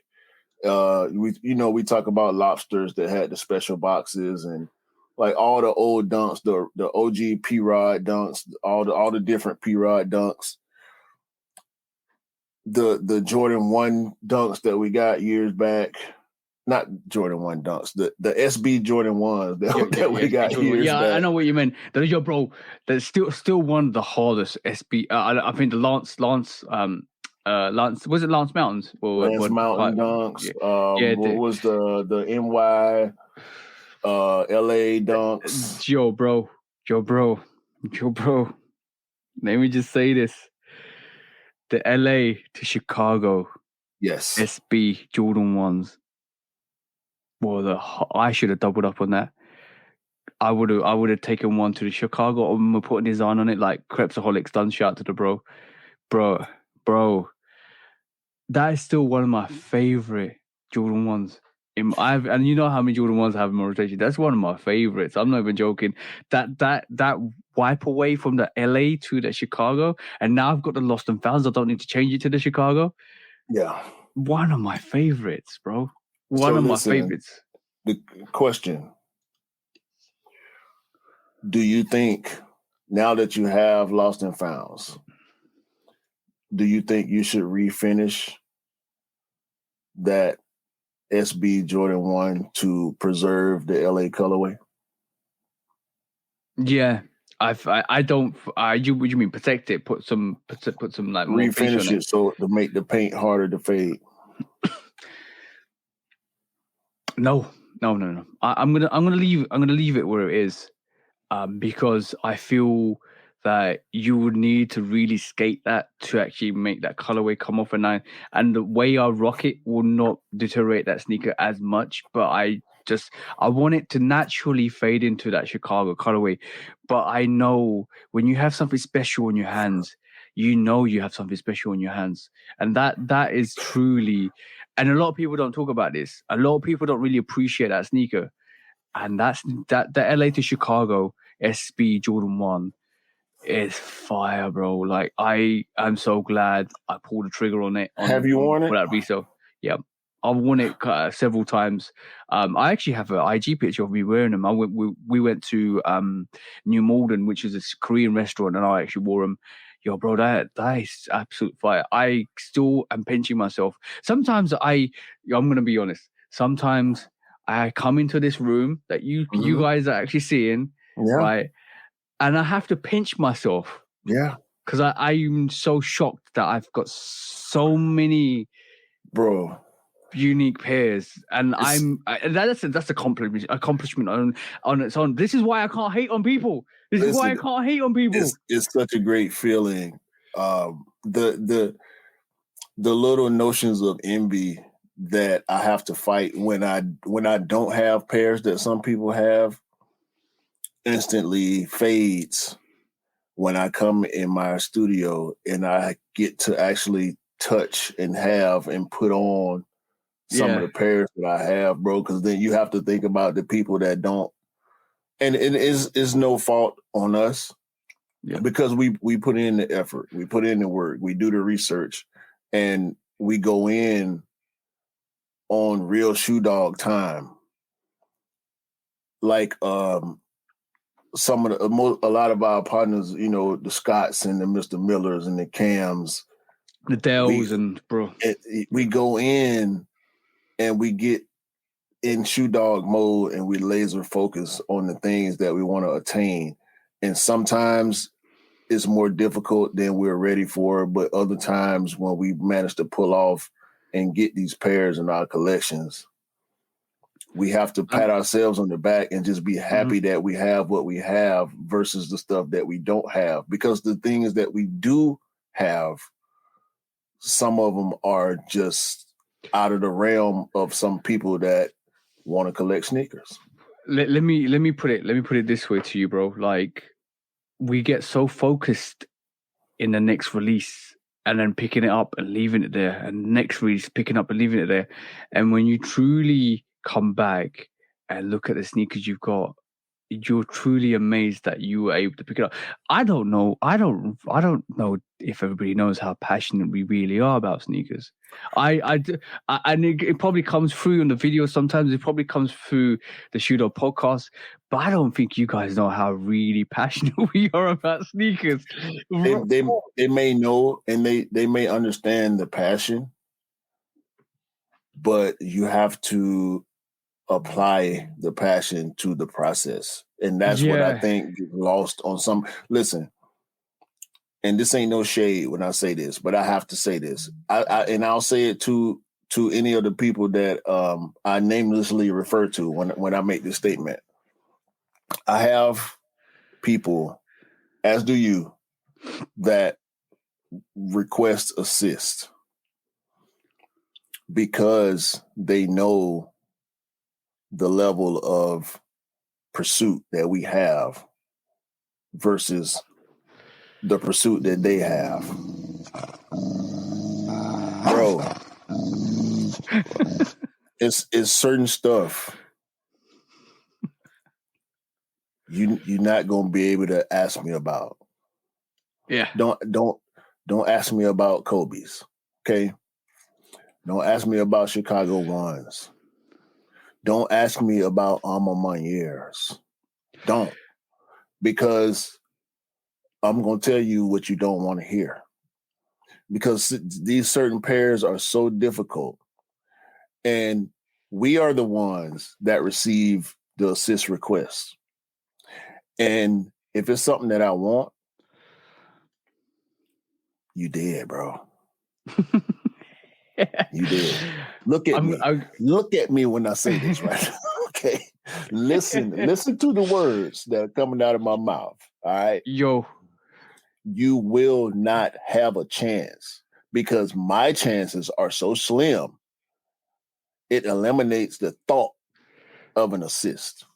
Yeah, I'm gonna do that. Sometimes you need to be selfish, like this is but it's not only us that actually this way. All the people that we probably talk to are the similar ways. The Scots, the E's, the Cams, the Dells, the Mr. Millers, the shout out Rick Dub, Rick Dub, yeah, Rick, Retro bro, Rick also, yeah, Retro Rick Dub, bro. It's just so much. So some of these guys are showing so much love, and to be honest, real knows real. Let's just be honest. Real people know real people, and then that's how it works. And bro, I just did the calculation. Right? Let's just say we're in episode 54. We're in episode 54. Each episode's 2.5 hours, which we know is not the case because they go for longer. Yeah. We're over 135 hours worth of recording, bro. Talking about sneakers.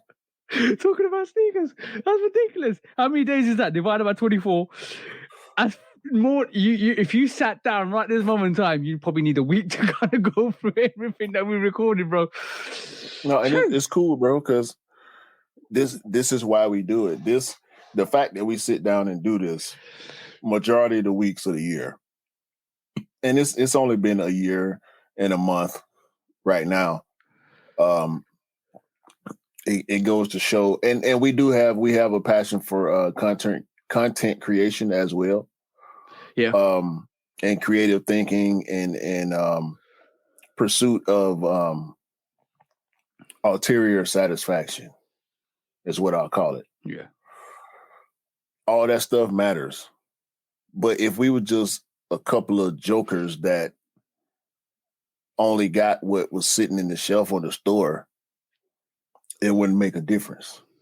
Yeah. And I know some guys that they come at me as if I'm on some different type of plane. No, we all on the same plane, bro. Mm-hmm. The difference is how much brain power are you willing to invest? How much space on your phone? How much time on your computer are you willing to invest in what you really want? By the way, Because I'm going to to say, me, you don't want it as much as I do. yeah, it's the hunger and the desire, and like I'm going to shout out to King of Trainers. I will try and get him on one day. Shout out to King of Trainers because he's been doing it and he's been doing it for quite a while. And I'm going to say he always says consistency is key.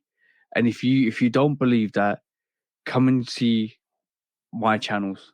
Come and see Q's channels. Come and see the progress on the Shudo podcast. Come and see the progress. Yo, bro, I just hit 3K on TikTok, on my own TikTok, and that's me consistently uploading every single day, and that's consistently people to cop sneakers. And that's consistently me doing it for a year. And I know IG's IG, and IG's not really good at the moment, and it's not been good for a little while. And my I'm not even watching followers, but like TikTok is just crazy with it. To get 3K, my aim is hopefully to get 10K at the end of this year. Let's see what happens with that, bro. To get 3K in the space of less than a year, that's ridiculous. Yeah. Bro. Ridiculous. So yeah, guys, consistency is key. Consistency and passion can get you to where you want to get to. It will open doors, it will open planes, it will open access points. And if you didn't believe me, guys, the fact that King of Trainers shouted out to me last year to be on the panel for the Sneakers of the Year, which I was able to attend and did, and he blessed me to come on to the panel for that. And the fact that Offspring reached out and got me to do the consortium sneaker with Adidas is just it's just a testament to consistency and passion. So guys, if I can do it, and I'm just an average guy, you can do it too, guys. But perception is reality. So we can say it all the time. We can say it till we blue in the face and until our voices are hoarse. But we can't help how somebody else perceives us. And I appreciate it. I appreciate the acknowledgement because that's how I got to take it. I take it as acknowledgement of the passion that we possess because people that know, and people that don't ask. And sometimes people ask questions that don't make sense to me because I'm so far gone into it. And they may in their circle or their immediate friend group, they may be that person. Yep. But I'm that person in my immediate group, and my immediate group is more experienced or more knowledgeable than their immediate group. You get what I'm saying? So it's constant levels to it. They can look at me or you and say, nah, y'all on a different level. Guess what? I know Mr. Miller. I know Cam. You know what I'm saying? Yeah. I know Retro Rick. They get their hands on stuff that I will have no 0 to 1 chance. Yeah. We not 1 in a million, 0 to 1. It will be a miracle for me to get my hands on some of the stuff that they get their hands on. You know what I'm saying? Yeah. And there's different levels to this. There's different lanes to this. There's definitely different kind of sneakerheads in this. And guys, you can do this. If you really want to do this, you can do this. It's about progression. It's about progression. It takes a lot. I started from nowhere, so the queue start from nowhere. We had to put the time and effort in. Look, I'm going to tell you guys the amount of content that me and Q push up on a regular, and to sit down this on a Sunday between 3. We do one take. A lot of people don't believe we do one takes. We do one takes. This is one take and done. Right? A lot of people we'll edit stuff out. We don't edit nothing in. Yeah. we might cut stuff off, but this is a one take, and this is one take, one done. You're done. Let's walk away. Let's process and get it out to all the channels. Yeah, every Sunday we have to sit down for 3 hours to 4 hours of our time to record this. Every Saturday we sit down and do a program meeting. Every week we're looking through subjects and topics to discuss. So it takes time and effort, but if you got the commitment to do it, you can do it. And we both have relationships. And I'm gonna say this right now. My wife in there waiting on me to get done with this. So we can have the rest of our Sunday. This the part that y'all don't understand. This the part that y'all don't see. And that's fine, because everybody that's doing something. Listen, I wish we could do this and still have all the free time, but that's not how life works. No, it's a fine-tuned balance, and I think I have to give testament to your wife, and I have to give testament to my girlfriend, because they have patience. They have, as long as you got time for them in the week to sit down, chill, relax, go and do stuff, they have patience. Because if they didn't have patience, bro, we wouldn't be doing this at all. And that's why, I have to speak on periodically the support that we get from the people that we get it from. And it's not only the viewers and the supporters that we don't know or don't have immediate contact with. It's also family members and significant others that are involved in this, because they have to appreciate it as much as they possibly can. My wife ain't no sneakerhead. Yep. I talk her face off about shoes, and she'll just let me talk. Yeah. Same with my missus. Same with my missus. She don't care. She appreciate my fresh, but she don't really care. If I had just 2 pairs of shoes, as long as they're clean, she wouldn't care. Yeah. I'm gonna say shout out to everybody that supported us as well, because that without you guys supporting us, I don't think we would be anywhere close to where we want to be at the moment. And I think we just only thing that's going to happen is we're going to keep growing.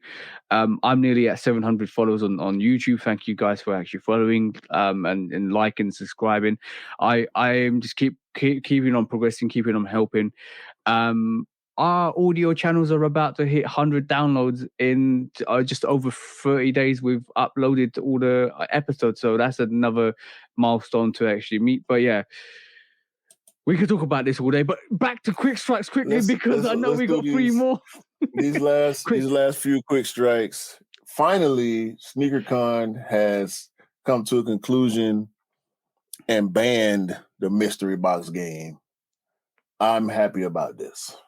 Yeah, I'm ecstatic about this, and I said it on my sneaker news this week. And I said the only mystery with this box was what discount sneaker you were going to get. Yeah. so that was good to see. I was good to see that actually kind of stopped that, because that was horrendous. that was horrendous, bro. Like what they were doing to fellow sneakers, and then we were getting annoyed for other people picking up sneakers, especially that camo dunk high, bro. And I actually like that shoe. But that's not a $300 shoe, bro. It's not. The dunk hype kind of drove the prices up on every single dunk that released, but the real hype wasn't matching the prices on a lot of that stuff. So go ahead. The cap was in realistic terms. The cap was when the sneaker was actually valued at £80 on the resale platforms, and the sneaker con actually put that for $300 as the fee offered for that sneaker. Well, it wasn't SneakerCon; it was the actual resale store that was running the mystery box game. The resale store. SneakerCon took a lot of the heat for this, and I don't think they deserved 100% of the heat, but they did deserve a certain percentage of it because they allowed it at their events. So and it was an ongoing thing. It's like they deserve that splashback. Yeah, it was an ongoing thing at every sneaker con. The same people were showing up and doing the mystery box game, and it was cap.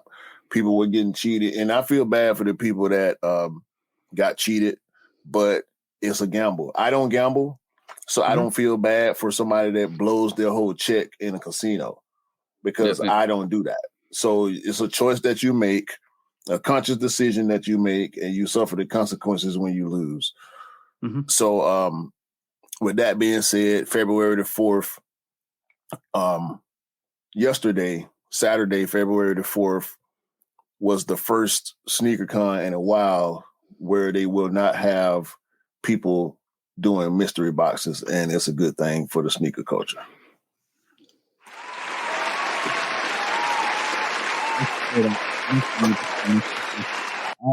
I'm glad they took swift actions, but yes, Nick, I just saw what you pulled up on the screen. Next quick strike is this Mischief red boots, bro. Yo, this I want these. I want to be Astro Boy, bro. No. I know. I saw this already. Astro Boy. These the Astro Boys. These the Mickey Mouse. These the I don't know this the monkey character from Dora the Explorer. Yeah. Cuphead. Like, yeah, bro. Ronald McDonald. Bro, I mean, minus the laces. This is real. This is genius. This is genius, bro. This is genius. Why is this real, bro? Like, I don't understand why, bro. It's all in the name, Mischief. Look at this guy. Look at this guy wearing these big red boots. Mischief. Oh my God, Mischief. You know what, bro? I'm gonna say. Look at this. They look like some Wellingtons. If you listen to this, go and check out the new. What's it called, bro? What's the sneaker called? The big red boot. Okay, go look for the Mischief big red boot because basically, I think this is genius because you know what? If you're into the anime cons, you're picking this up. Cosplay, you're picking this up.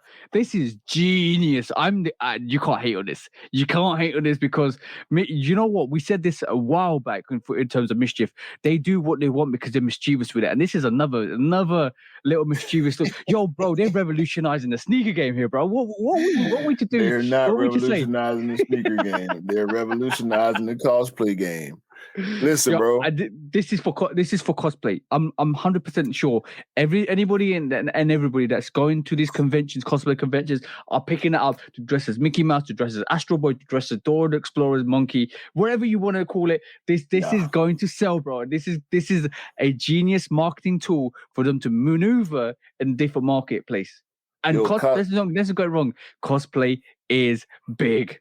Costume creators have to now catch up with Mischief because of this boot, big red boot that they've created. They need to be mass producing Cuphead costumes, realistic Cuphead costumes, realistic Mickey Mouse, realistic Dora the Explorer, the little monkey.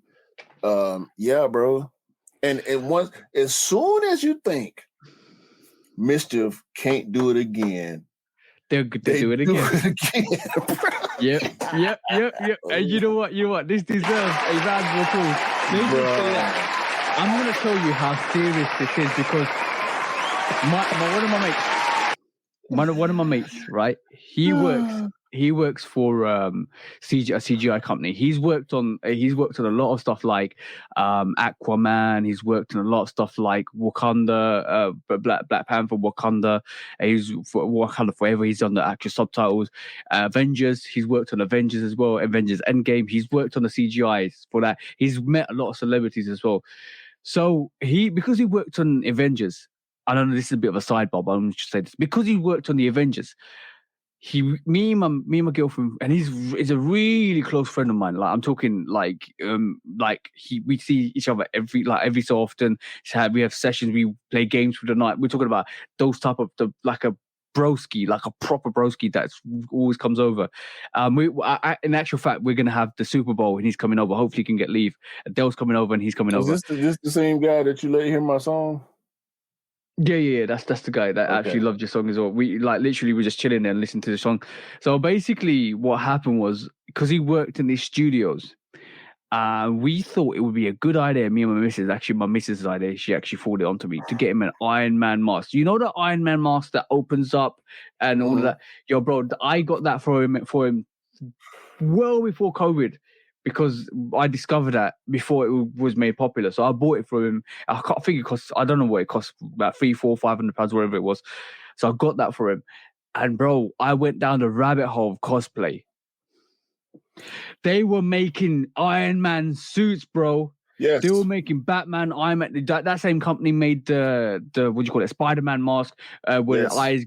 Yo, bro, I'm talking cosplay is a big thing. No, listen, bro. There's this channel, not channel. There's an account on IG called Black Anime.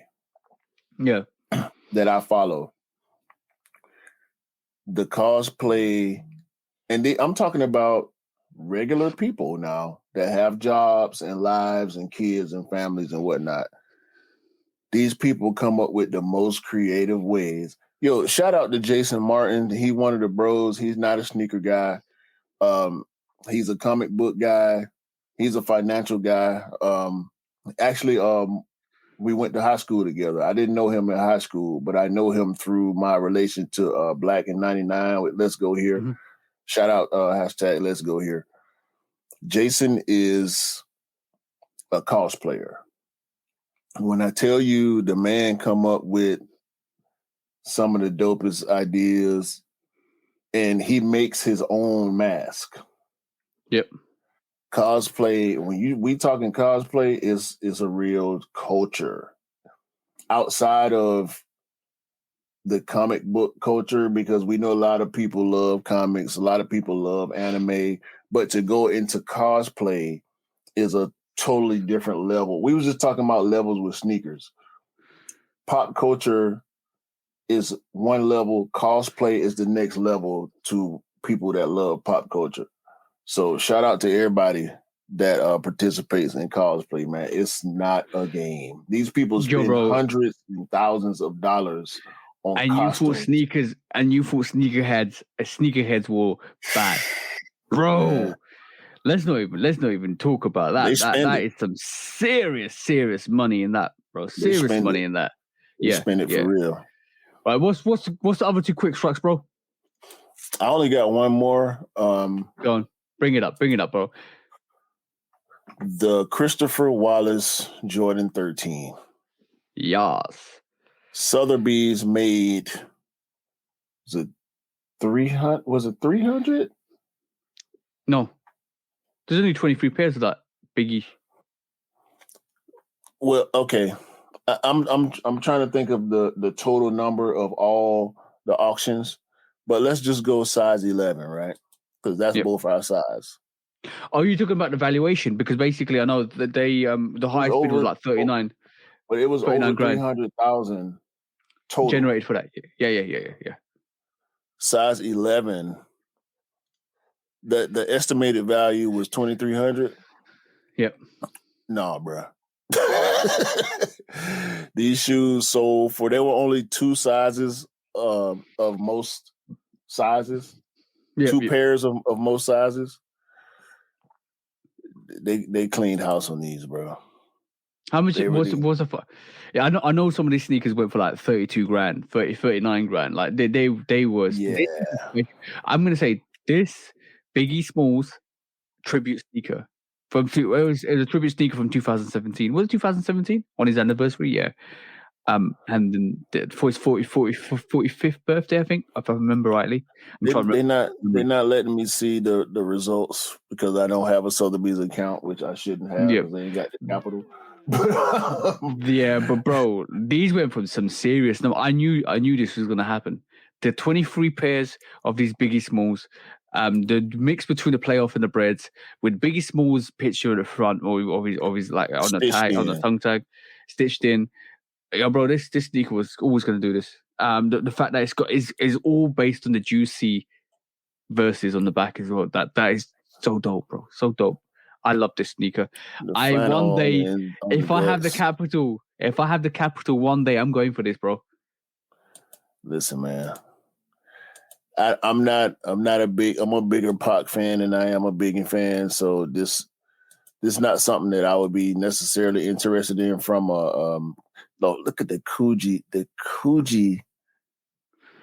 Oh my God. All right. Quickly moving on.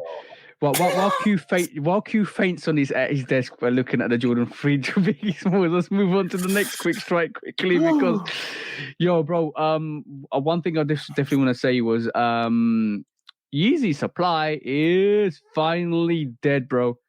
The supply, the actual website is no longer the URL no longer directs you users to the actual function of the domain. It is basically gone. Goodbye Yeezy supply. And I said this in my my 60-second sneaker news. I think this is the nail in the coffin on the Yeezy sneakers themselves. I know this was going to happen because obviously Yeezy supply isn't part of Adidas. It's a consult. It's like you can't even brand it Yeezy anymore. So from that factor, this is why they cancelled it. But I don't think that Adidas Yeezys, as Adidas 350s are going to do well, or the Adidas anything the Adidas was going to do well going forwards. I think they will. They might not be as big as they were. They won't be as coveted. I think they'll sell. They'll sell to the people that want it. But I just don't think they'll kind of replicate any of that hype and that demand that was coveted by when Kanye was doing Yeezys. Yeah, I agree with you on that. But they will sell. Some people don't really care about the relation to Kanye, but people that love, even the people that did buy them because of Kanye, a lot of people love them because of the way they were constructed and the way they feel on feet. Yeah. So I think they will still sell. I just don't think they will be as hype as they used to be. I have a segment for the main topics that we need to discuss about that because, that's going to be quite interesting. Your take on it. But see, as you see, the Yeezy supply is officially dead. And the last but not least, I think we was going to discuss Ja Morant's signature sneaker. Is there anything to say on that? I initially planned to talk about those, but the Kobe Black History Month protros, the Kobe 6 kind of overtook my notion on speaking on the Ja Morant sneakers. But we have at this point 5 different colorways of the Ja Morants that have been revealed early, along with a couple of PE colorways that we probably won't be getting. But we still have yet to see the release of the first Ja Morant 1 colorway. Yep. I'm looking forward to seeing how hoopers respond to the Ja Morants. I'm looking forward to seeing if people respond to them like they respond to the LeBron 20 in relation to the Kobe Protros as being some of the best basketball sneakers to buy. Yep. Okay. Oh, so on that note, we're swiftly moving on to the main topic. So we're going to keep an eye on it and see how the sneaker performance from Ja Morant actually does. But main topic time is that time where we kind of delve in. I don't think we're going to be as detailed as we would like to be because obviously we're over 2 hours at the moment. So let's quickly go into this because I want to get your opinion on this situation because I do feel it kind of reflects back to what we discussed earlier in terms of the commodity of sneakers and how much do you kind of value something that, well, not value, how you kind of bring valuation into the actual sneakers, and then all of a sudden you're looking at a value that street value that is so high that you're scared to wear it. But yeah, bro, what do you think about this Wings collection, bro? Like, this Wings collection to me is very bad timing. I'm gonna say bad timing. I think it's extra, bro. I think it's extra because when we talk about Wings, when I hear the term Wings in relation to Jordans, I think cap and gown. Yeah. There was the Wings 10, 12. the Wings 12. Mm-hmm. There were the cap and gown 5, the Wings 5 lows, which I love and I still need to get my hands on. But I had to push to the side for other things. The cap and gown 11s, the Wings 2s, the Wings collection shouldn't be $1,500, bro. All right, so let me quickly break down the prices for everybody that doesn't know. So there's the Wings collection comes with the Air Jordan 1 high 85 Wings black wolf grey. Apparently that's what the name is. And there's no images to this. Obviously, it looks like it's going to come out in summer 2023. Hold on. Are we talking about a pack or are we talking about an individual shoe? But this is a pack, bro. This whole collection is a pack. I'm going to give you the prices for this. So apparently, the first the black wolf grey what we're going to get is about $1,500, right? So that's where the for one shoe. For one shoe. That's the question I'm asking. Is $1,500 per or for a whole shoe. pack? Per. So $1,500 for the shoe. So next one is the same one, Air Jordan 1 high 85 Wings. And guys, I only thought they did an 85 high or an OG cut 85 high once a year. So it looks like we're getting more this year. So they recognize that we're getting obviously the black and white 85 OG cut high. We're getting 2 now, apparently, from this cut in part of the collection. 85 Wings. This is the Phantom Wolf Grey. This is again $1,500. There's another Air Jordan 1 low 85 Wings. It's the Summit white French blue, which is $1,300, and there's another Air Jordan 1 low 85 Summit white wolf grey, which is $1,300. There is, I don't know why they call it Panda, but there is Air Jordan 1 85 Wings Panda low, which is $1,300. And this is cap, bro, because they did this because of the panda population, so they're creating hysteria of the pandemonium. $1,300, bro, for a pair of Air Jordan 1 Pandas lows. So that pack alone is quite extensive in price. So now I hope this gold plated. I hope it comes with the bells and whistles. I hope it comes with everything because I don't understand. We just talked about this is the retail price, not the resale price. The retail price. If it's not cap, it might somebody maybe's got the 0 in the wrong place or the dot in the wrong place. I don't know. But if this is the real price, I think it's in bad taste. Me personally, I think it's in bad taste, especially after somebody got killed in Chicago over a pair of sneakers. Somebody got battered in I can't remember. What was New York? Yeah, that's one, New York, for a pair of lost and founds. And then off the back of that, you actually introduced this Air Jordan Wings collection pack. I know not the average person is going to be wearing it, but some people are going to go for this. Some people are going to pay that price. Some people are going to wear this, and some people are going to become targets because of this. I think the timing's just wrong to release this information. I just don't know. I don't understand it. If I'm honest. This is really BS. honest. 100% BS right here, bro. What in the what are you doing to the shoe to make it $1,500 retail, bro? What this Heaven's leather? Like, what you doing? Somebody needs to explain this. $1,500 for a Jordan 1 high 85. Bro, no, bro. It was It's bad not enough even. with the Dior ones. Yeah, it's not like it's a designer collaboration. It's just not like I said this months back. I just feel like Jordan Brand are taking that high end fashion approach, especially with the Dior, bro. This is Cat 101. Bro, as soon as you make a Jordan and you start putting gold on it, apparently the mock-ups look like they got gold on it, and that's these sneakers mock-ups. So I don't trust it. I can't trust the mock-ups because obviously nobody's seen what the visuals are going to be. Gold what? Shout to these sneakers for trying to put mock-ups for stuff or predicting what stuff's going to look like. But I heard gold paneling. Look, the Tiffany Jordan, Tiffany Air Force One has got that silver plaque at the back is the reason why that sneaker's $400.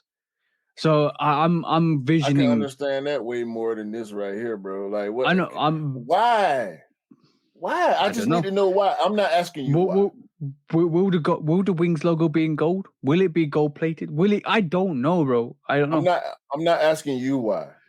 I need to know from Jordan Brand why this shoe is reportedly, allegedly retailing for this much money, bro. I don't care if it's 5 pairs. They did 5 pairs of Travis Scott PlayStation Dunk Lows. They wasn't $1,500 retail for 5 pairs that the public had access to. So there's a minute possibility of you owning that shoe as a real person. So I mean, when I say real person, I'm talking about somebody that actually goes to work 5, 6, 7 days a week. But I'm just maybe, bro. Maybe, bro. This is. I don't know. I just want to. I can't. I don't. I really don't want like to. this. I don't like like it. this. I don't like this at all, Retail bro. 1,500 retail for a Jordan 1 85 cut. Is This that the new lame. price, bro? This Is that what new new price? new price for what? I won't be buying no more Jordans. You know what would be really funny? We're talking about this now, and all of a sudden we realize that somebody's put the dot in the wrong place. It should be $150. No, they wouldn't. They wouldn't be 150 because that's less than retail. But I tell me 250. Tell me 300. Don't tell, bro. The ship pack was 750. Was it 700, 750 for the ship pack retail? That out, bro. I can understand that, and you getting 2 What will you expect? Okay, cool. Better limited question. sneakers with limited special packaging and all numbered pairs and all. I can understand that a hell of a lot more than $1,500 for one shoe, bro. That's why I asked. Are we talking about a pack? Are you getting 3 No, shoes for 1,500? no, One no. shoe for $1,500, bro? And listen, again, What I would have you to go back. expect? I have to go back to the Dior because 2,300, even the Louis Vuitton Air Force One, 2,300 for a Louis Vuitton print premium leather sneaker, bro. This shoe gonna have to. Come on, bro.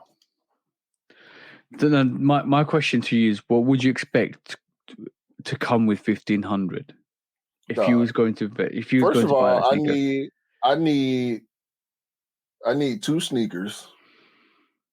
First of all, I need a high and a low. Mm-hmm. That's what I need for 1,500. I need a high and a low. We talking retail.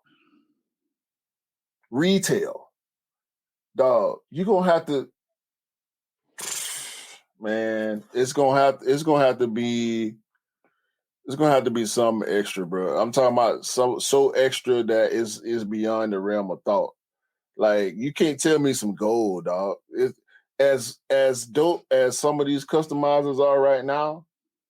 You telling me a gold wings logo gonna make some gold lace tips gonna make a shoe $1,500, bro? This is in comparison to the shoe surgeons' prices. Shoe So surgeon ain't even that much. it's more You can sometimes. get some, bro. You can get some one-off ones or fours or whatever from shoe surgeon. That's going, in my opinion, based on not, and we ain't seen these. We seen mock-ups, but these gonna have to blow Shoe Surgeon out the water for me for this to come from the brand officially, because we know what Shoe Surgeon, we can see what Shoe Surgeon actually goes through as far as materials and the last and the work, the time that he had to put, the labor that he put into some of this stuff. And we know he got people working for him. We know he got machines and whatnot, but he is a small business, a very small business compared to Nike and Jordan brand. $1,500, bro. When I talked to you the other day, you thought this was big cap. I think you said to me, this is a rumor. I don't think it's true. I think the most anticipated thing on this page at the moment is image coming soon. I want to see what these look like. I want these to be jet propelled, so I can walk into one room and be in another room instantly through transportation. I want this to be bro, these need to come with a credit score boost. Hey? These need to come with a credit score boost. Straight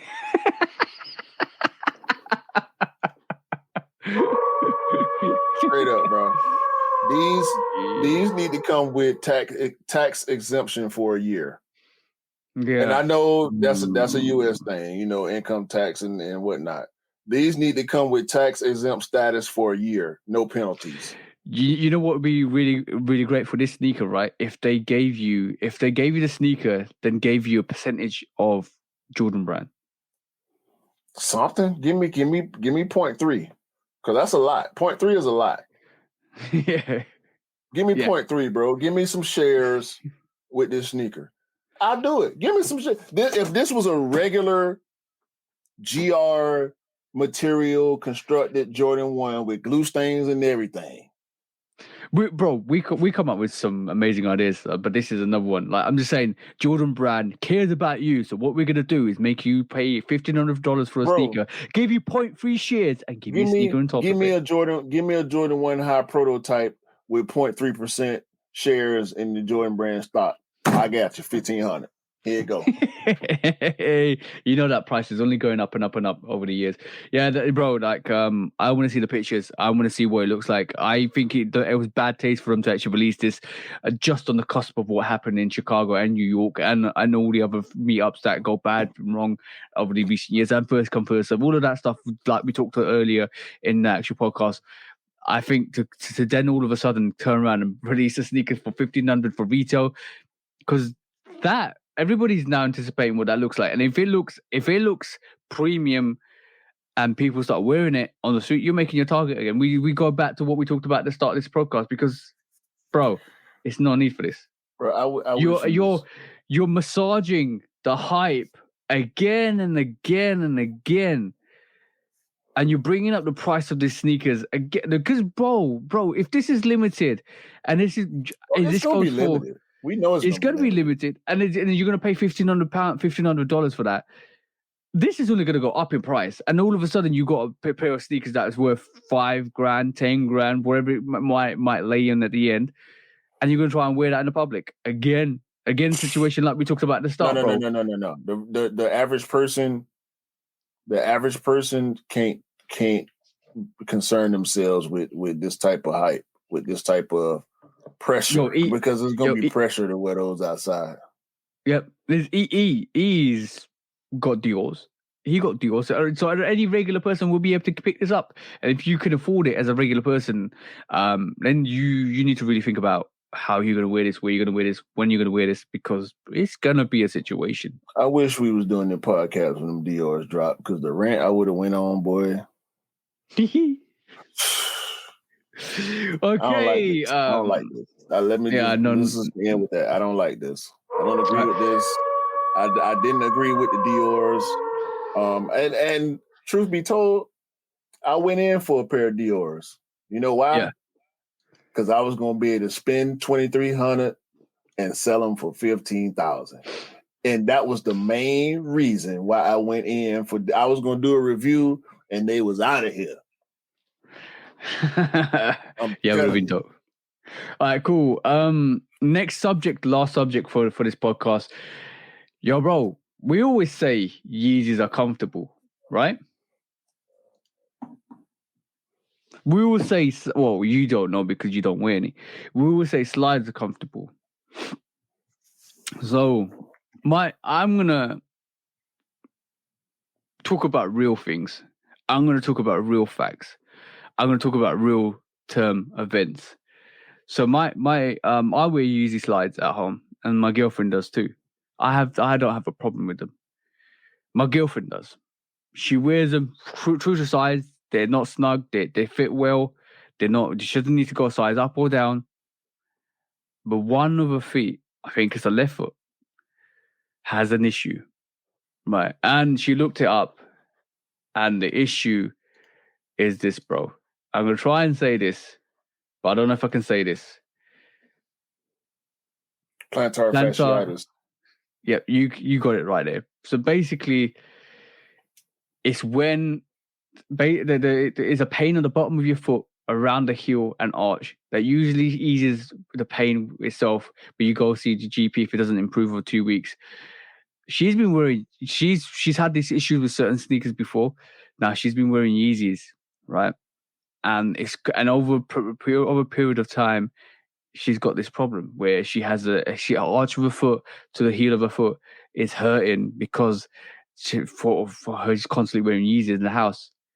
So now that problem is elaborated recently to her looking it up, her finding out more information to the point where there's a Reddit with a whole lot of people that are actually facing the same problem. So it's not only her, bro. It's a lot of people out here that actually find Yeezy slides uncomfortable because they have that issue. So in reality, this is just a warning or public service announcement to you guys. If you start suffering with this and it's very hurtful, you can really feel it under the palm of your feet, in the arch of your feet. You'll find it really hard to walk as well. So if you start feeling those pains while wearing Yeezy slides, I'm gonna say, guys, please put the Yeezy slides away and wear some regular slides that are more firmer. I think it's because of the way the slides situate to your feet and mold to your feet that actually the response and the fit to your feet are actually detrimental, because obviously it feels like she needs to wear more sturdier slides. When she wears any other slide, they find when she wears a Nike slides, or when she wears my Yeezy slides, they're more comfortable than her regular size. It's not because, and my slides are huge, like, because it's just the fact that the way they fit. I don't know why, but this is an issue, bro. And this is not the only case on this. There's that somebody said just got new bone Yeezy slides last week, and they've been hurting the soles and slides of my feet, the sides of my feet. At first, they were big, and then they shrunk to fit perfect, but then it's painful when I walk. So people reaching out. I got my first pair of slides in 2019, and to be honest, I thought they were just uncomfortable. I started taking my dogs out in terms of short walks, and eventually they're broken and are comfortable now. But recently got another pair, and those are very comfortable. Some people are trying to give guidance. Some people are trying to kind of work out what the issues are. Some people are saying they're too small. Some people are saying they're too big. I got my missus the right size. Her right foot is fine. Her left foot is not. And this is becoming a predominant issue that she now has to put those G slides away and not have them, not wear them on a regular. And I do believe also it's the issue. Someone says I had the same as that issue with the onyx and the bone. But so I do believe that because a lot of people are wearing slides more, as because of fashion. Because let's be honest, before you use slides, I didn't wear slides at home. I just walked around barefoot with socks, or with just barefoot socks, and now wear slides more and more because it's the thing to do, because you have an option of wearing slides because it's fashionable as well. So a lot of people are wearing them out a lot more, and they're finding, well, if they might be comfortable, but eventually over time, you are hurting your feet. Slides are not. I don't think slides are to be worn constantly, like 8 hours, 10 hours a day. I wouldn't know. I wear my Crocs when I go downstairs because of hardwood, and I don't like to be cold. I don't like to feel the cold wood on the bottom of my feet. I wear them in the house. I will not wear them outside. I only wear sneakers outside. So I can't This is speak to this. Guys, let us know. Just drop us a message and let us know if you're finding some of these slides are really uncomfortable. Remember, Q, you want to say that word again, bro? Plantar fasciitis. Yeah, if you're suffering from, I can't even say it, plantar fasciitis. If you're suffering from that, if you start having any palm problems or heel problems while wearing slides, put them to the side. Just go with some regular stiff slides. Go barefoot. See how you feel. See if it goes away. Then you realize it's the slides or not. And yeah, just be careful. If it constantly hurts, go and see your GP, guys, because it's a serious thing. It can really affect your balance, your movement, and you got to remember your feet are your foundations to your upper. So if anything's wrong with your feet, it will affect your back, your muscular integrity for your body as well. So make sure you look after your feet, 100%. Yeah, foot health, especially for us in the sneaker community, is a big priority. So yeah, we got to make sure we doing what we need to do to take care of our feet, man. Because if that's the case, all these sneakers that we got ain't gonna be no good if your feet bad. Exactly. Just be careful, guys. Like, I just wanted to raise that awareness. Everybody keeps saying, you got to bring the truth, bro. Everybody keeps saying, slides are comfortable. Slides are the best thing in the world. I do agree because I do wear slides and they are really comfortable. But there's always that special occasion, a special person, or just a percentage of people that will face this issue. So if you do face this issue, just be careful. Stop wearing these slides. And if it does persist over like 2 weeks, go see your GP or your doctor and work out what the issue is. Yeah, I shouldn't be buying all them Adidas, no way. When resale is too high. Damn resellers. Order. When hype beats go too far. These damn hype beasts. Order in the court. Order. When the back door opens. Guilty. It's time for order in the court. The sneaker court of public opinion.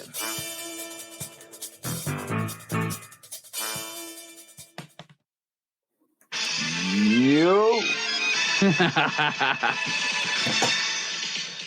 Guilty. Okay, today on the docket is Q's case rather than mine. I haven't bought anything on long. But before we go into that, what have you got today? What instrument of destruction have you brought today to the court of public opinion? Bro, it's time to bring back the big book of justice. The book of justice. The book of justice, guys. The Shoe Dog Phil Knight Book of Justice. By the way, I for this little segment, I am judge. I can't remember my name now. Judge public opinion. Judge public opinion, and this is executioner. I totally forgot. My mind went blank in an instant, bro. You think about the music you got. That's what. Yeah. Probably, bro. Bro, listen. So if y'all watch Shoe Dogs React on Wednesdays live on YouTube, y'all will know that this past week, TJ showed the Air Force One. I can't remember the name of the Pokemon character that somebody actually made into an Air Force One, and they actually put it in the tub, and it had a working fin where the shoe was swimming around in the tub with water in it. I know where this is going. I'm so sick. And this might be a personal thing, bro. And I'm going to make my own judgment on this case. I don't care how none of y'all feel about it, because my brother TJ is a customizer. Cam is a customizer. I've done my own customs at this point. We talk about Shoe Surgeon and Mosque and all the caddy customs and the great customizers that we have out here in the world today. And in my opinion, sometimes it goes too far. It goes overboard. It's not tasteful. It don't make sense to wear outside. And I'm sick of it, okay? I'm sick of it. I had to bring out the big book for it. And rarely do we have cases where I automatically have to go to the big book. Okay, we hold the big book. We got the yellow sneaker and the red sneaker that we give for penalties. But this right here, bro, this deserves a big book. Go on, bro. What is this, dog? Oh, you talking about? Oh, bro, that was horrible. This man, that was look, horrible. A Guava Union, the Chinese New Year 13s. I don't know what. Yeah, he made a Frankenstein the Bad Bunny version. Adidas. Mixing collaborations is one. Bro, look at what he's doing to these beautiful sneakers. He's mixing matching, bro. Mix and matching. He's taking all these beautiful sneakers and got the nerve to have Gatorade one. Bro, what? He already done went too far. So you're basically saying these customizers pushing like that sneaker's not wearable, guys. If you're listening to this, go and look at Hype Beast Kicks, and there's like a customizer that's done a guava sneaker with a Bad Bunny sneaker with that he's infused quite a lot of sneakers with that. I think he's destroyed a lot of sneakers to create a Frankenstein version. He's got the Clot 13s there as well. Right, the Clot. I said Chinese New Year, but that was the Clot 13. Yeah, I like those Clot 13s. Bro, I don't listen. The pink Bad Bunny Adidas Forum is a legendary sneaker. Yeah, the Clot 13s not so much, but still a great. I know some people personally that love that Clot 13, bro. Yeah. And I mean, shout out to Scott, bro. Scott, don't close your eyes, Scott, because he's doing all this to the Union Jordan 4 Guava. He pasting stuff, gluing stuff, stitching. Oh my God, bro. Right, bro. Let's before you kind of verbally abuse this guy. This is ridiculous, bro. Let's just yo, bro. I thought you was gonna bring out the Pokemon sneakers where people put flamethrowers through them and all of that stuff. This is the main exhibit for the case that I'm bringing to Sneaker Court today, because some of these customizers, bro, and I don't know who this guy is. I don't want to know. His name is there. I'm not going to say his name. I don't want to shame him for this one horrible custom because I don't know any of his other work. And I don't want to know, sadly, any of his other work because of this monstrosity that he created. I'm gonna say one thing, bro. We're a purist. We're kind of purists, so we kind of don't mix brands. We don't like to kind of see things like this because even though it's innovation, even though it's kind of creative from that aspect, we don't want to see it because we're purists. It doesn't mean other people don't want to see it. So that's the consequence. And I think this is not our lane, but yes, I'm gonna say this, bro. Let's get this out the door, bro. What are you saying, bro? Guilty. Guilty of what, bro? Guilty of whoring out great collabs to create a piece of garbage. And on that note, this is dumpster worthy right here, bro. Like, listen, man. Again, I know a lot of great customizers. I know some great customizers personally. Shout out to Sneaker Heritage, by the way. I know what Sneaker Heritage does with his Air Force Ones. I've seen them in hand personally. You and Cam and do you believe Chris is dope and other customizers that we have personal relationships with. The Caddy Customs, the Shoe Surgeons, the Moshes, everybody that creates dope customs that they have to put massive amount of hours and work into and changing materials and adding materials and not this man. I don't know what was he trying to do here. I don't understand what he was trying to do.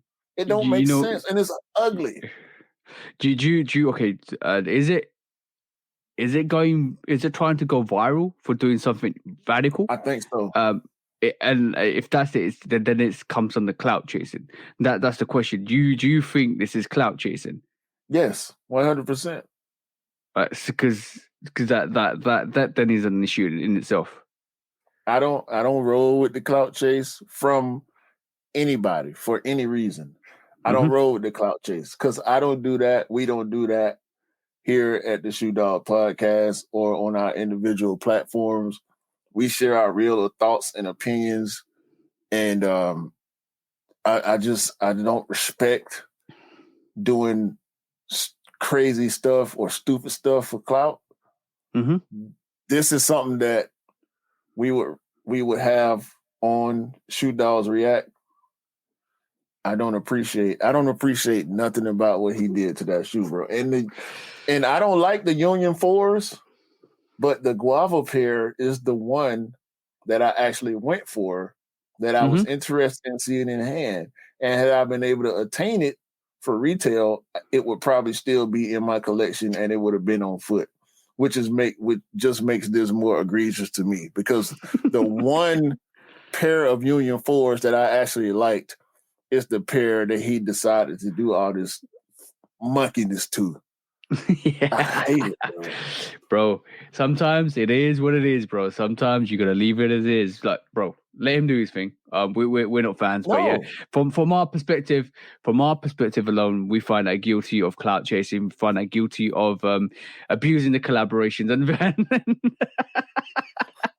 and as you can see, guys, if you're watching this, Q is throwing that Shoe Dog book at that clout chasing. I need 3 more books to throw at him. I only got the one. I need 3 more to throw at him. That was a court case for today, bro. When resale is too high. Damn resellers. Order.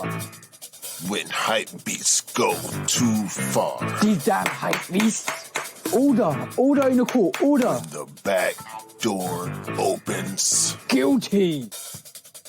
It's time for order in the court. The sneaker court of public opinion.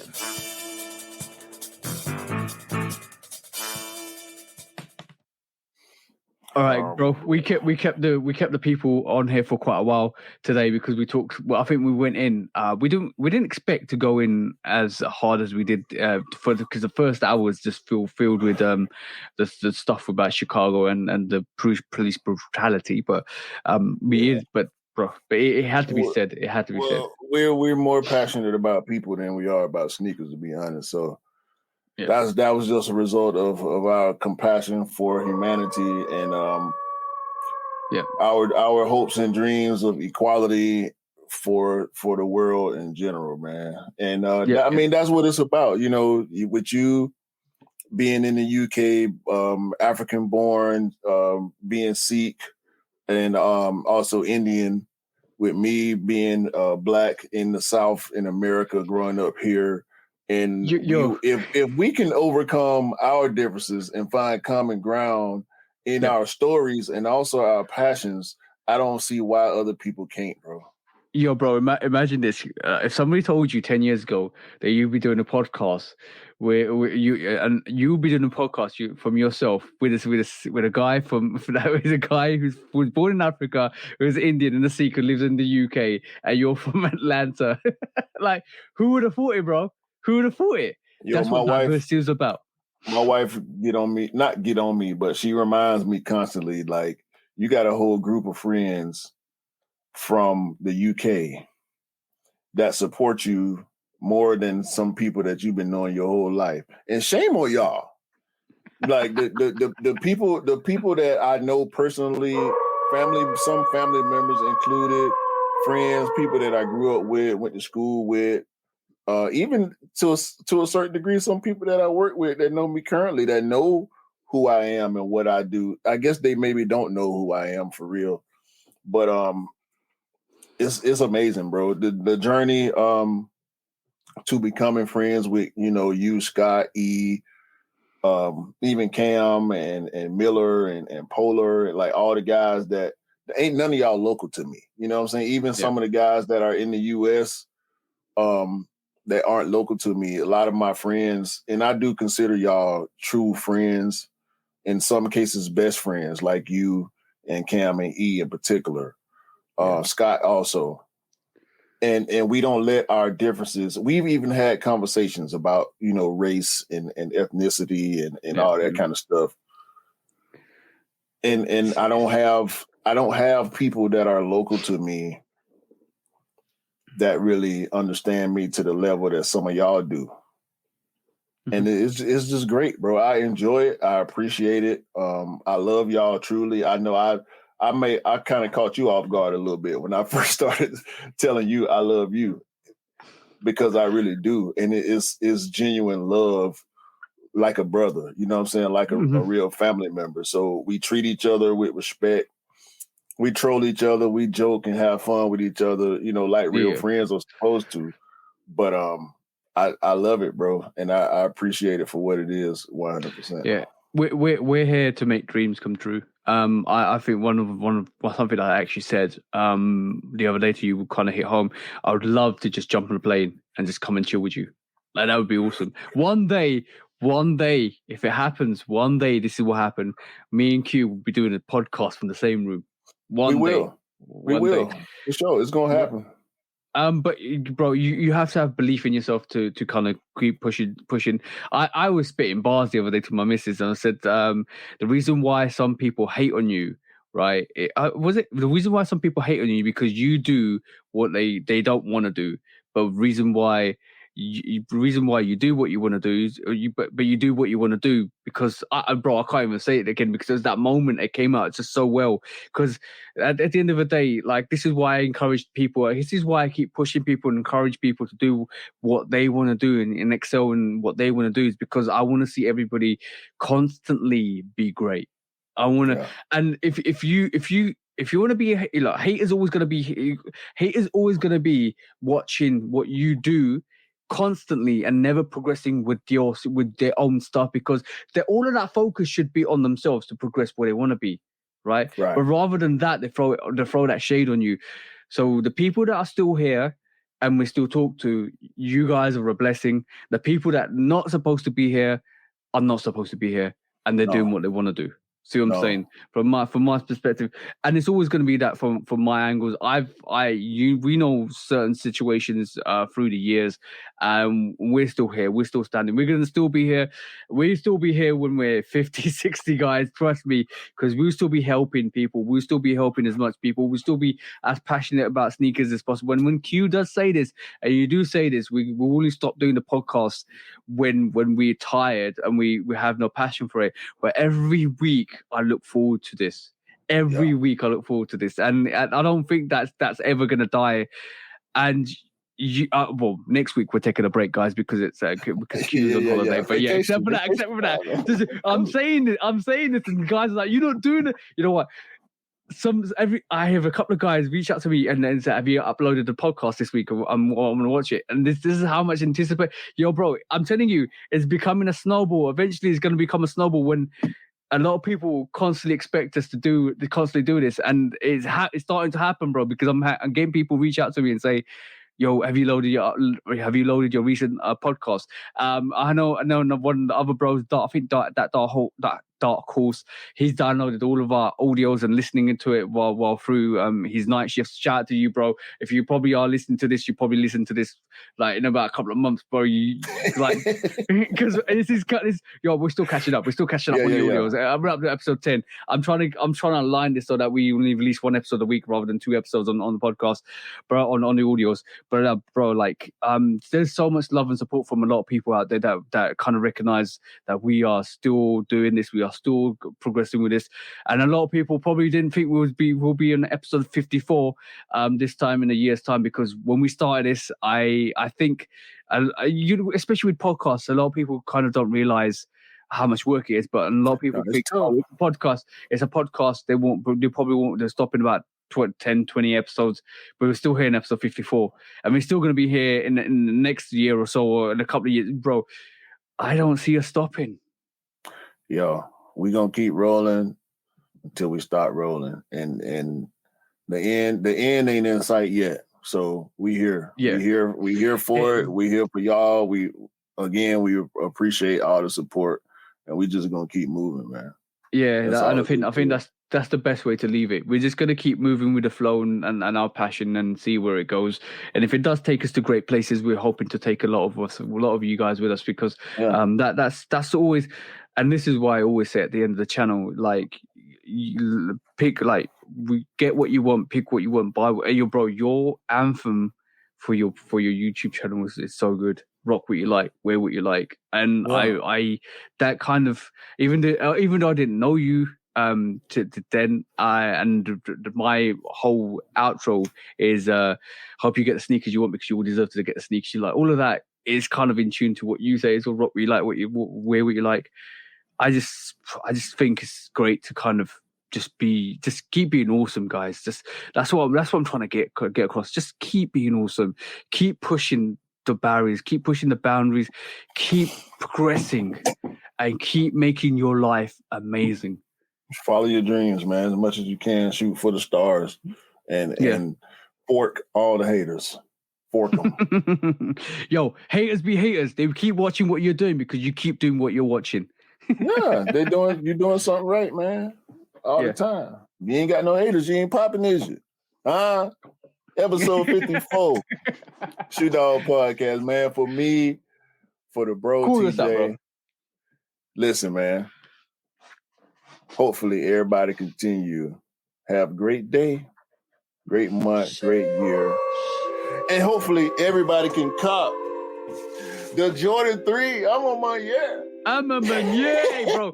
Because everybody deserves a pair of Jordan 3. I'm on my years, man. Yo, bro. One last round of applause for that. That's still awesome. I'm still celebrating that inside. I'm about to put these on right now. Flick up. Flick up. I'm telling you. Last thing is, I didn't realize how big that opening was for that sneaker to put your feet in. It's quite loose around the ankles, isn't it? It's the quilted, bro. Yeah, I know. That's dope. That's dope. Oh, on that note, they blow out a little bit too. Yeah, but on that note, bro, let's count this down because it's quite long. We out, man. We appreciate y'all. Peace out. Peace.